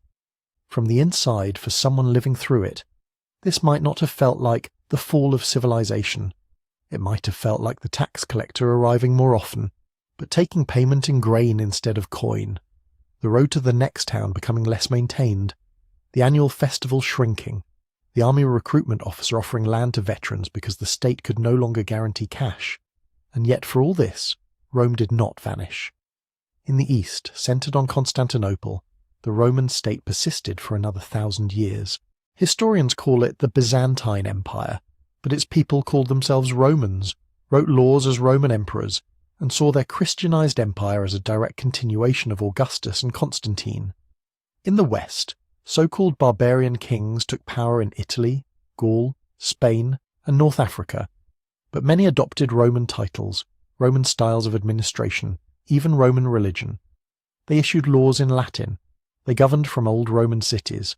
The Church preserved Roman legal concepts, Latin literature, and administrative habits. Roads laid down by legions became the bones of medieval pilgrimage routes and trade paths. City walls repaired by Gothic kings sheltered markets, where coins stamped with new faces circulated beside old imperial issues. In law codes, in languages, in field systems traced on cadaster maps, the ghost of Rome remained, embedded in daily practice long after the last Western emperor was deposed. So when we say Rome fell, what we are really pointing to is not a clean break, but a long, uneven unwinding. Overstretch, military, fiscal, administrative, met external pressures and internal fragmentation. Pandemics and trade contraction pried open cracks that had been there all along. For some communities, collapse meant fire and slaughter. For others, it meant a slow narrowing of horizons and the quiet repurposing of old stones into new walls. It is a picture of collapse very different from a volcano exploding or a city swallowed by the sea. Not sudden annihilation, but gradual reconfiguration. A high, complex system shedding layers, losing reach, leaving behind institutions and ideas that survive as fragments in whatever comes next. And that pattern of long unraveling rather than single-day doom will matter when we look at our next case, deep in the tropical forests of Central America, where cities rose toward the sky, and then, over generations, learned what it meant when the rains themselves became unreliable. The classic Maya world didn't look like an empire on a map. It was a patchwork. Dozens of city-states scattered across what is now southern Mexico, Guatemala, Belize, Honduras. Each one a knot of stone rising out of forest, pyramids, palaces, bull courts, steely carved with kingly faces and long lines of hieroglyphs. These weren't anonymous, interchangeable cities. They had names, rivalries, lineages that stretched back through carefully curated dynasties. Kings took titles like Holy Lord and traced their right to rule to mythical ancestors and gods. History, for them, was a political weapon, inscribed in stone. From the outside, it can look like a culture obsessed with monuments. Every new ruler wanted to erect something taller, more intricate, more clearly stamped with his name. But those temples and plazas were doing another job too. They were organizing water. Much of the Maya lowlands sits on limestone which drains fast. There are no big snow-fed rivers, no Nile to flood predictably. Instead, you get seasonal rains and a long dry season. Surface water vanishes into sinkholes and underground channels. To build cities where they did, the Maya had to become experts in catching the sky. They dug reservoirs, some the size of modern lakes, lined them with clay, and surrounded them with plastered plazas that funneled every drop of rain towards storage. They built terraces and canals to slow runoff and reduce erosion. In some cities, recent studies show filters made of sand and special minerals, turning muddy runoff into drinkable water. For centuries this system worked. Populations grew.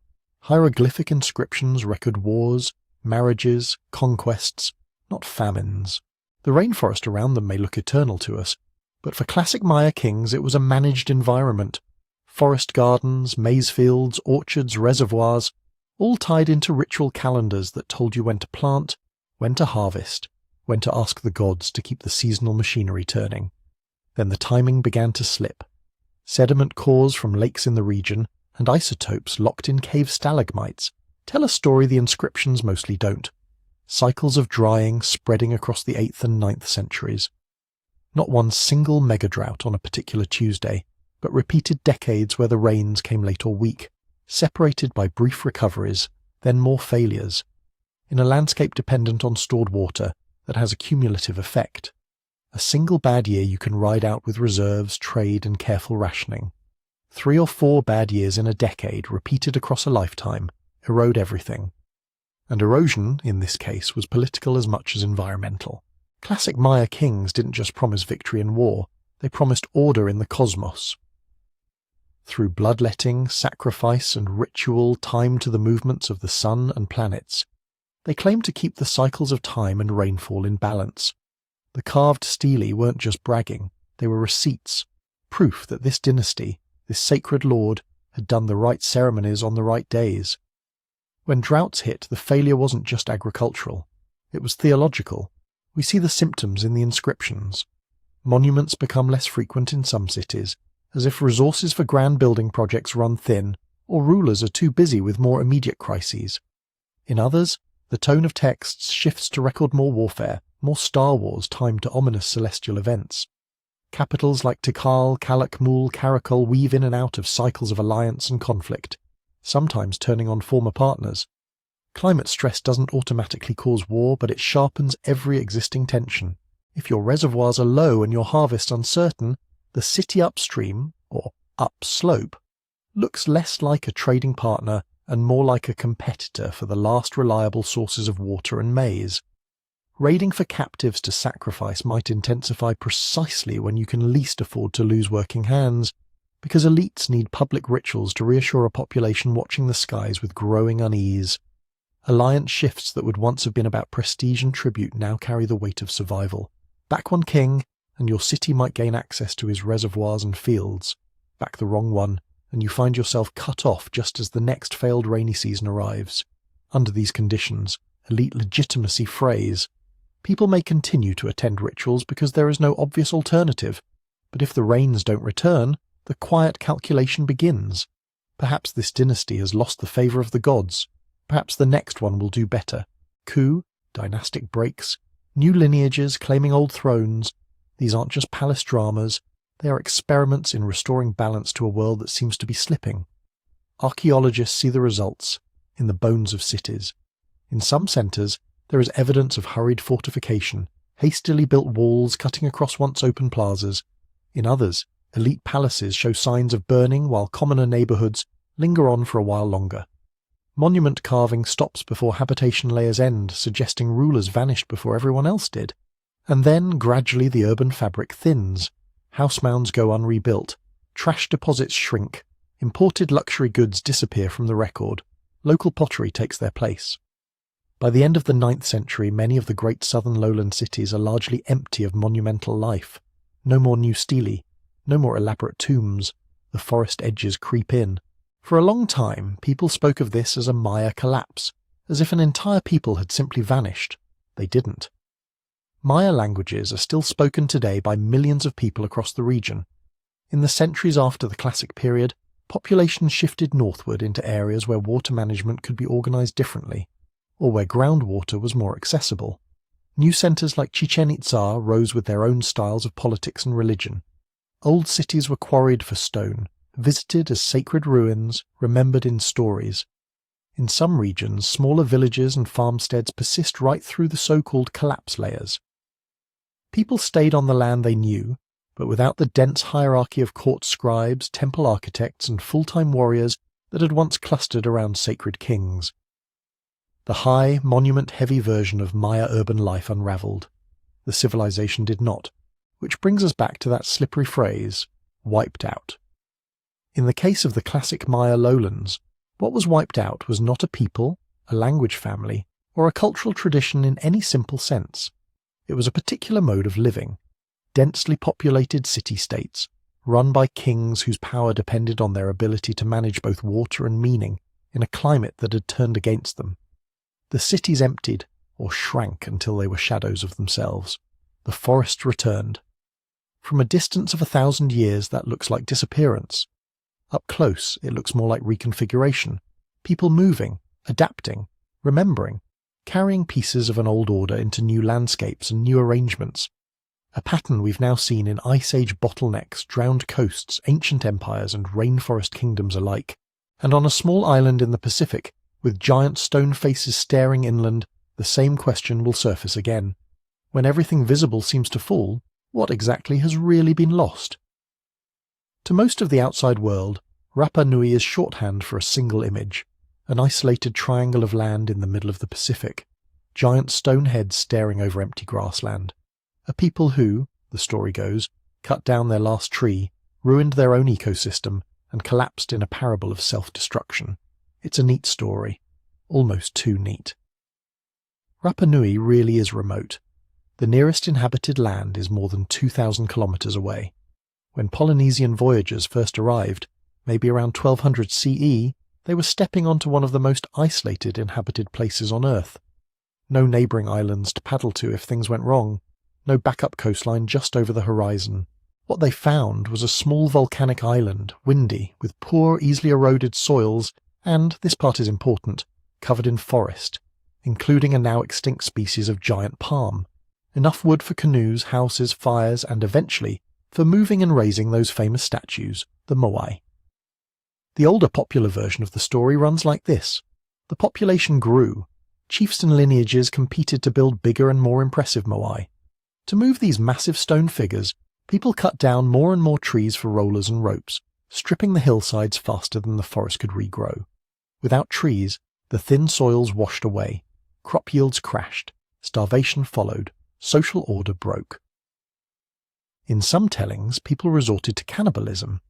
When European ships finally arrived in the 18th century, they supposedly found the survivors of a man-made apocalypse.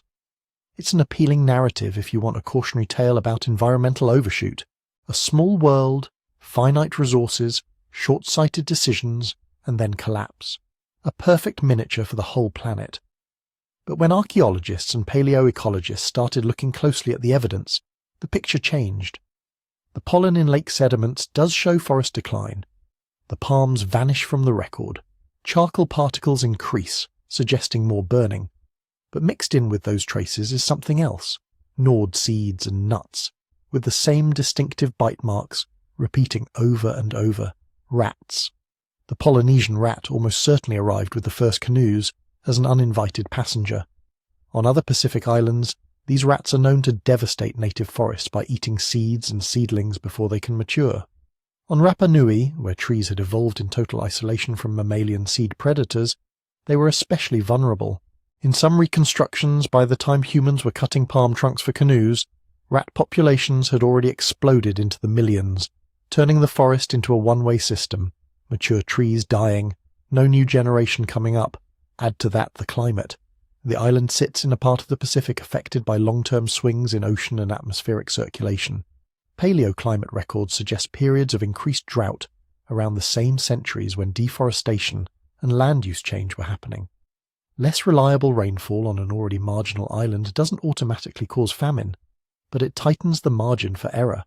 So instead of a simple morality play about people chopping down trees, until the last one falls, the evidence points to a tangle. Introduced species undermining forest regeneration, deliberate burning to create gardens and grassland, soil erosion, and background climate variability all interacting over centuries. And then, just when things are already strained, the rest of the world arrives.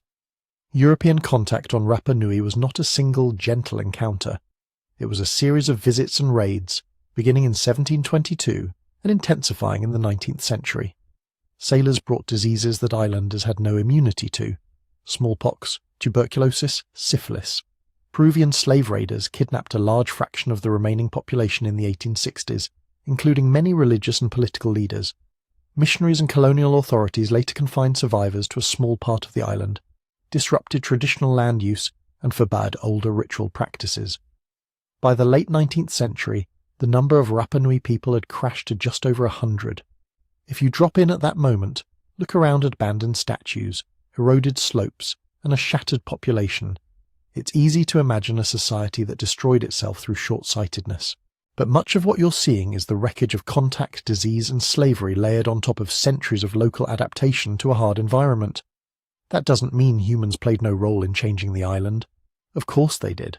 Forests were cut and burned, soils were stressed, choices were made about land, status, and labour.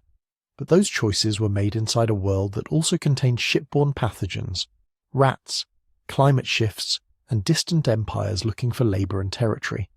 The risk is not just that we misread one island, it's that we turn Rapa Nui into a fable and stop thinking. The Ikkad version of the story is tidy, cinematic, and morally satisfying. Here is what happens when you overuse resources. Don't be like them. It shows up in documentaries, textbooks, business presentations about sustainability. The details blur, the moral stays sharp. But once a narrative hardens into parable, new evidence tends to bounce off. Rat-gnawed seeds, isotope studies of diet, genealogies of post-contact population decline. They're fussy, complicated, not as gripping as the image of someone cutting down the last tree. We do the same thing with lost civilization stories more broadly. An underwater wall becomes a drowned city. A gap in the record becomes a vanished golden age. A complex multi-causal decline turns into one dramatic sin and one dramatic punishment. The world is full of ruins, and we are very good at arranging them into simple plot lines. Rapa Nui asks us to do something harder, to sit with the mess, to accept that environmental change, introduced species, social competition, climate variability, disease, and colonial violence can all stack on the same small stage, each pushing and pulling on the others. That people on that island were not caricatures of greed or innocence, but farmers, carvers, navigators, priests, parents, doing their best to keep a culture going under narrowing constraints. Because for all the damage, something did endure. Even after forest vanished, Rapa Nui people invented new ways to grow food, rock gardens and low stone walls that trapped moisture, moderated temperature, and protected plants from wind. Even after statues stopped being raised, old Ahu platforms and moai remained as anchors of meaning, woven into oral histories and ritual. Even after slave raids and epidemics, the Rapa Nui language survived, songs and genealogies survived, and in recent decades there has been a deliberate revival of traditional carving, navigation, and ceremony. What collapsed there was again a particular arrangement, a statue building, chiefly order on a forested island. What persisted was a people, adapting in real time to forces both local and global, telling and retelling their own story. If we listen carefully to Rapa Nui, it doesn't just warn us about cutting down trees, it warns us about cutting down complexity, about the comfort of single-cause explanations, about the way we project our fears and morals onto other people's pasts, and about how, when we talk about worlds before ours, whether on a Pacific island or a vanished coastline, we should expect nuance, mixed causes, and quiet, stubborn continuity hidden beneath dramatic ruins. Which matters because as we turn back to the wider question, how many civilizations came before and what erased them, the stories we choose to tell about places like Rapa Nui will shape what we're even able to see. When people hear lost civilization, they usually picture something big and obvious. Pyramids poking above the jungle, temples buried in sand, a city swallowed by vines waiting for an explorer to stumble in and wipe the moss off the statues. But the more we learn about how the past disappears, the more an unsettling possibility creeps in at the edges. What if some of the most complex societies that ever existed are simply gone? Not in the sense of ruins we haven't found yet, but in the stronger sense, erased so thoroughly that almost nothing recognizable is left to find. If you wanted to hide a civilization from future archaeologists, you would not put it in the middle of a desert. You'd put it on the coasts, on river deltas, along continental shelves, exactly the places humans have always loved. Flat land, fresh water, access to fish and trade, rich soils, easy transport, perfect for dense populations and intricate economies. Also, unfortunately, perfect for vanishing. Sea level has never been stable on human timescales. At the peak of the last ice age, so much water was locked up in ice sheets that global sea level was more than 100 meters lower than today. The outline of continents was different. What is now seafloor off Bangladesh, off the North Sea, off the Gulf Coast of the United States, off Southeast Asia, those were once wide, habitable plains. As the ice melted, shorelines marched inland, not smoothly, but in jumps and stutters. Some of the richest ancient landscapes on Earth were drowned.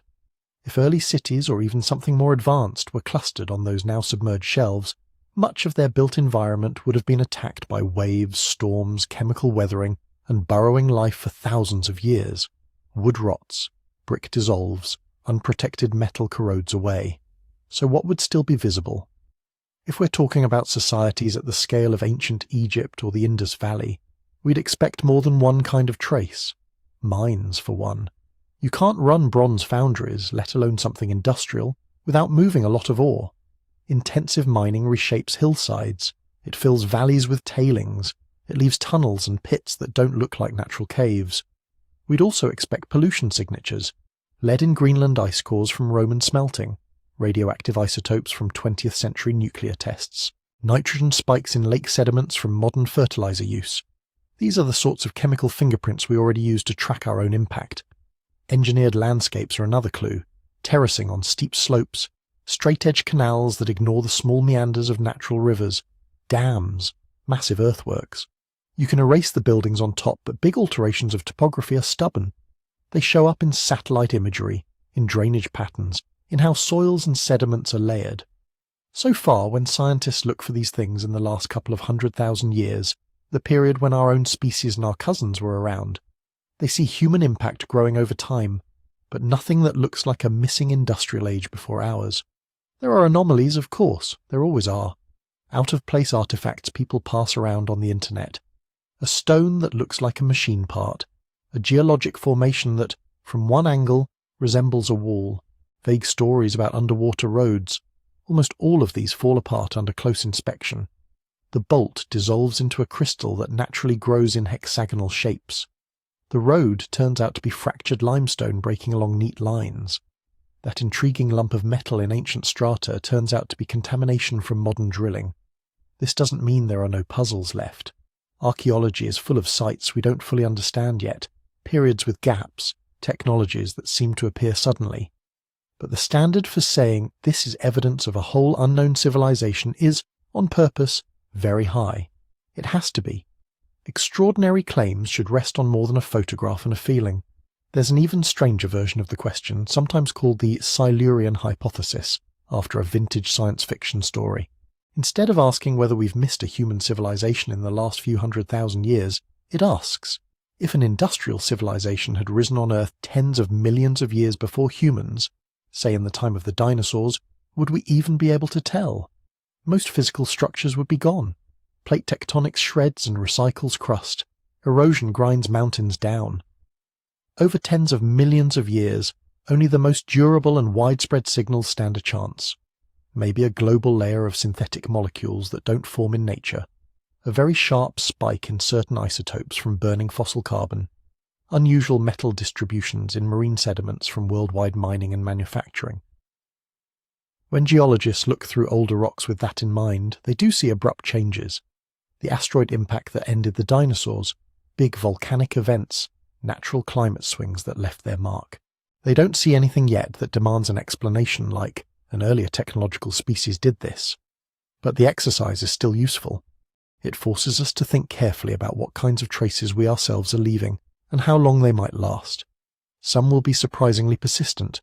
Plastic microfibers in deep-sea mud, strange alloys, the sudden appearance of chicken bones in huge numbers.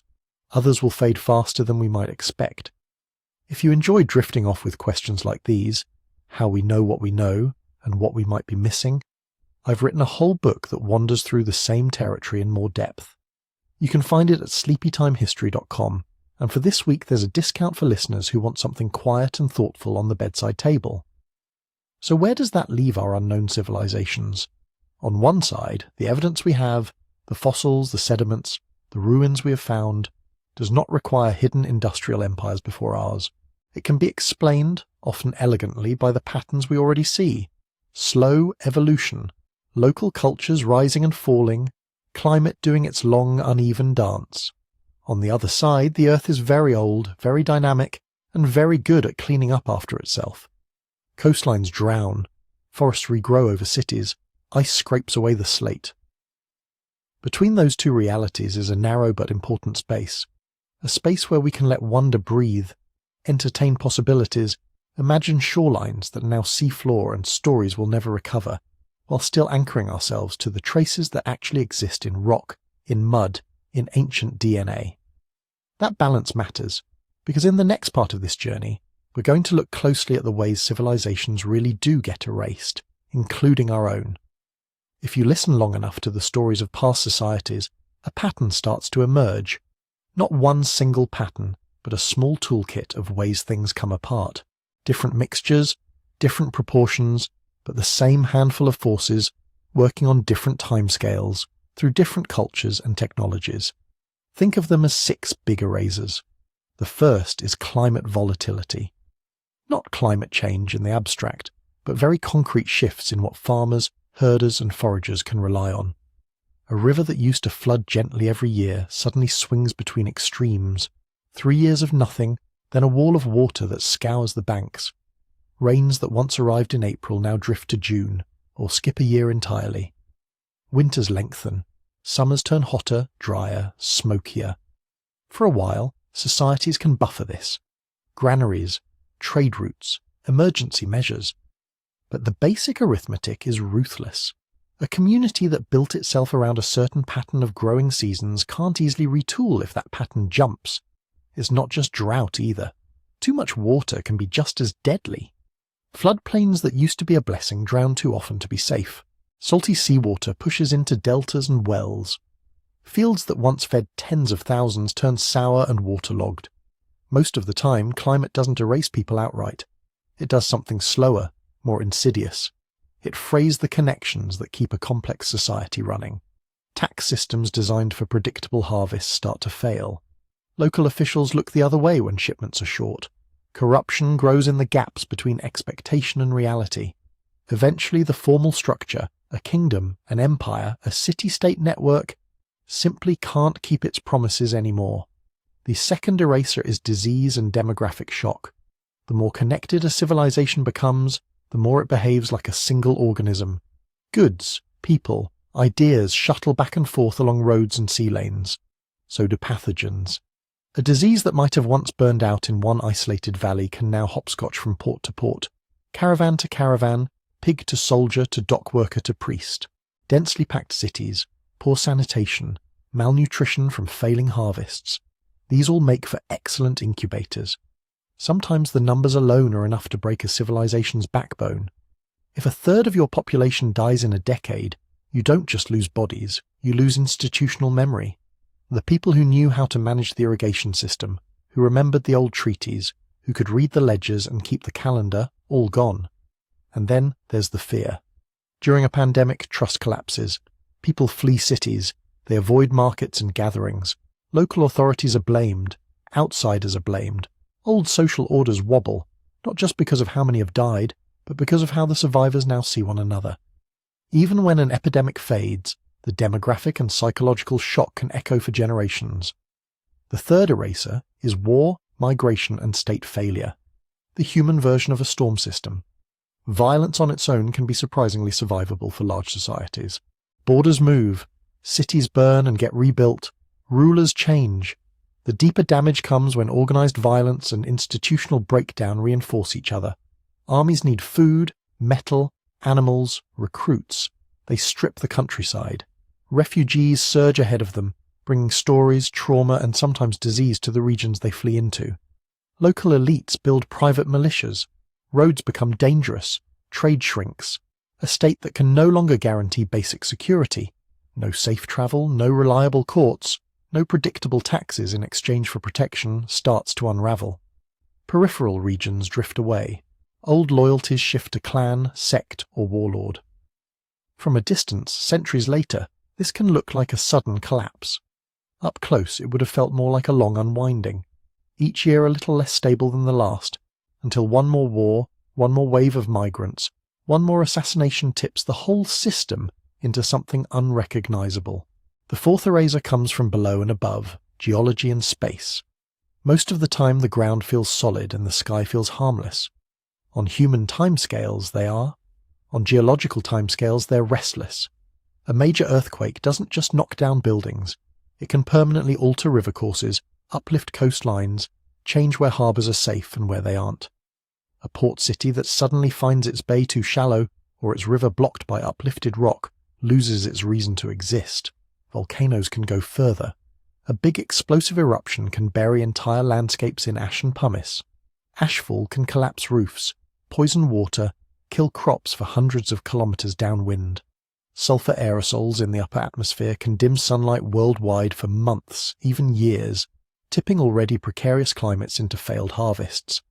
Tsunamis combine water and geology into a single, brutal eraser. A coastal society might endure ordinary storms for centuries, only to have one rare, massive wave strip away entire neighbourhoods, fleets, and harbours in an afternoon. And above all this, incredibly rare but unimaginably powerful, are impact events. Most of the asteroids and comets that hit Earth are small. They light up the sky and are forgotten. A large one is something else. Shockwaves, wildfires, mega tsunamis, global dust veils. Fortunately, they're so rare that we have no written records of one in human history. But the scars from deep time remind us they're part of the planet's vocabulary of endings. The fifth eraser is more subtle: internal exhaustion. A civilization can be erased not only by fire and flood, but by its own success.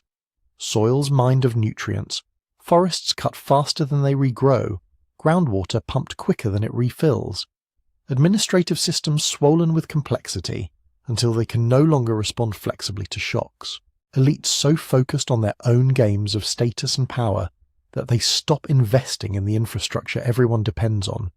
From the outside, it looks like nothing is wrong, until something small breaks and the whole overstrained machine seizes. The last eraser is the strangest: memory and myth.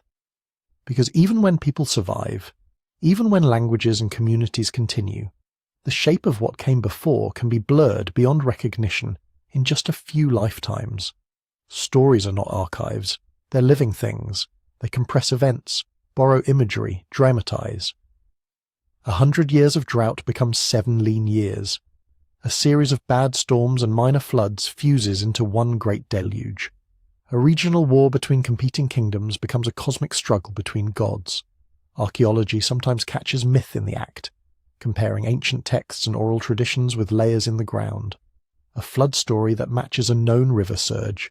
A tale of a city of pillars that lines up with ruins lost under sand. More often the match is looser. A hint that something happened somewhere long ago filtered through retelling.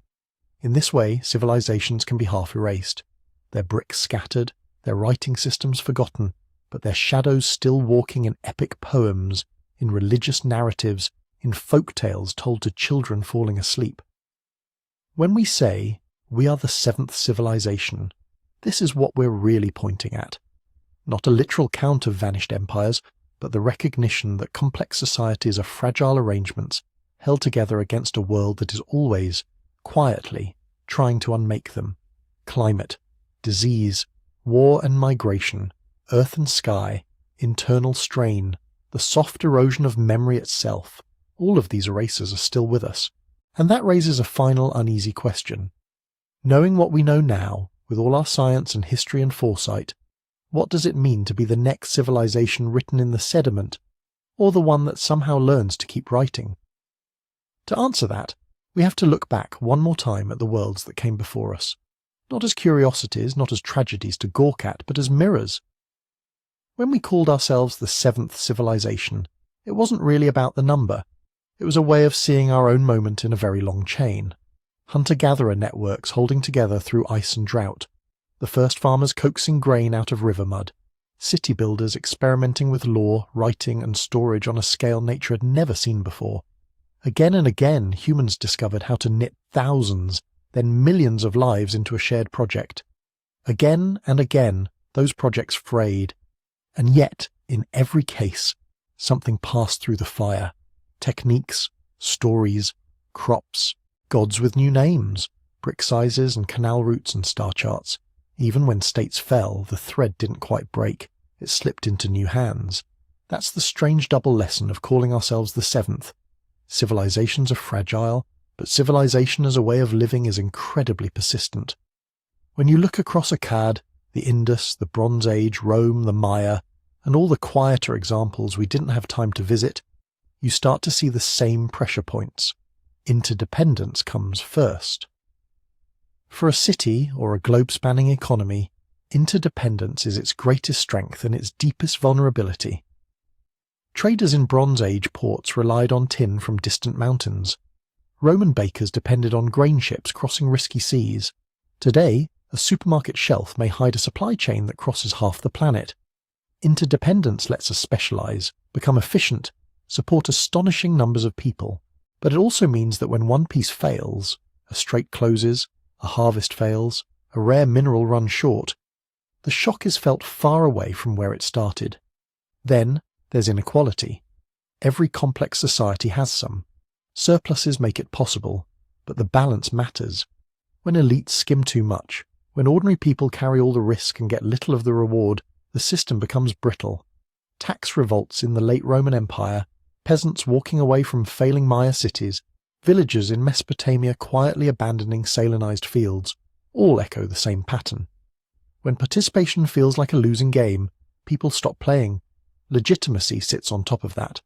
A ruler, a council, a bureaucracy, even a modern state survives by maintaining a basic story. That it is, more or less, working in the common interest.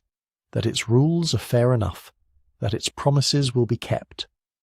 Once that story stops feeling true, laws become suggestions. Corruption spreads. Local power brokers start to look more reliable than distant capitals. Sometimes this decline is gentle. Sometimes it's accelerated by defeat in war, scandal, or a very public failure to protect people in a crisis. And underneath all of this lie environmental limits. Floodplains can only take so many canals before they clog and silt. Forests only so many axes. Aquifers only so many wells. The atmosphere only so much exhaust heat and gas before the old patterns of wind and rain begin to shift.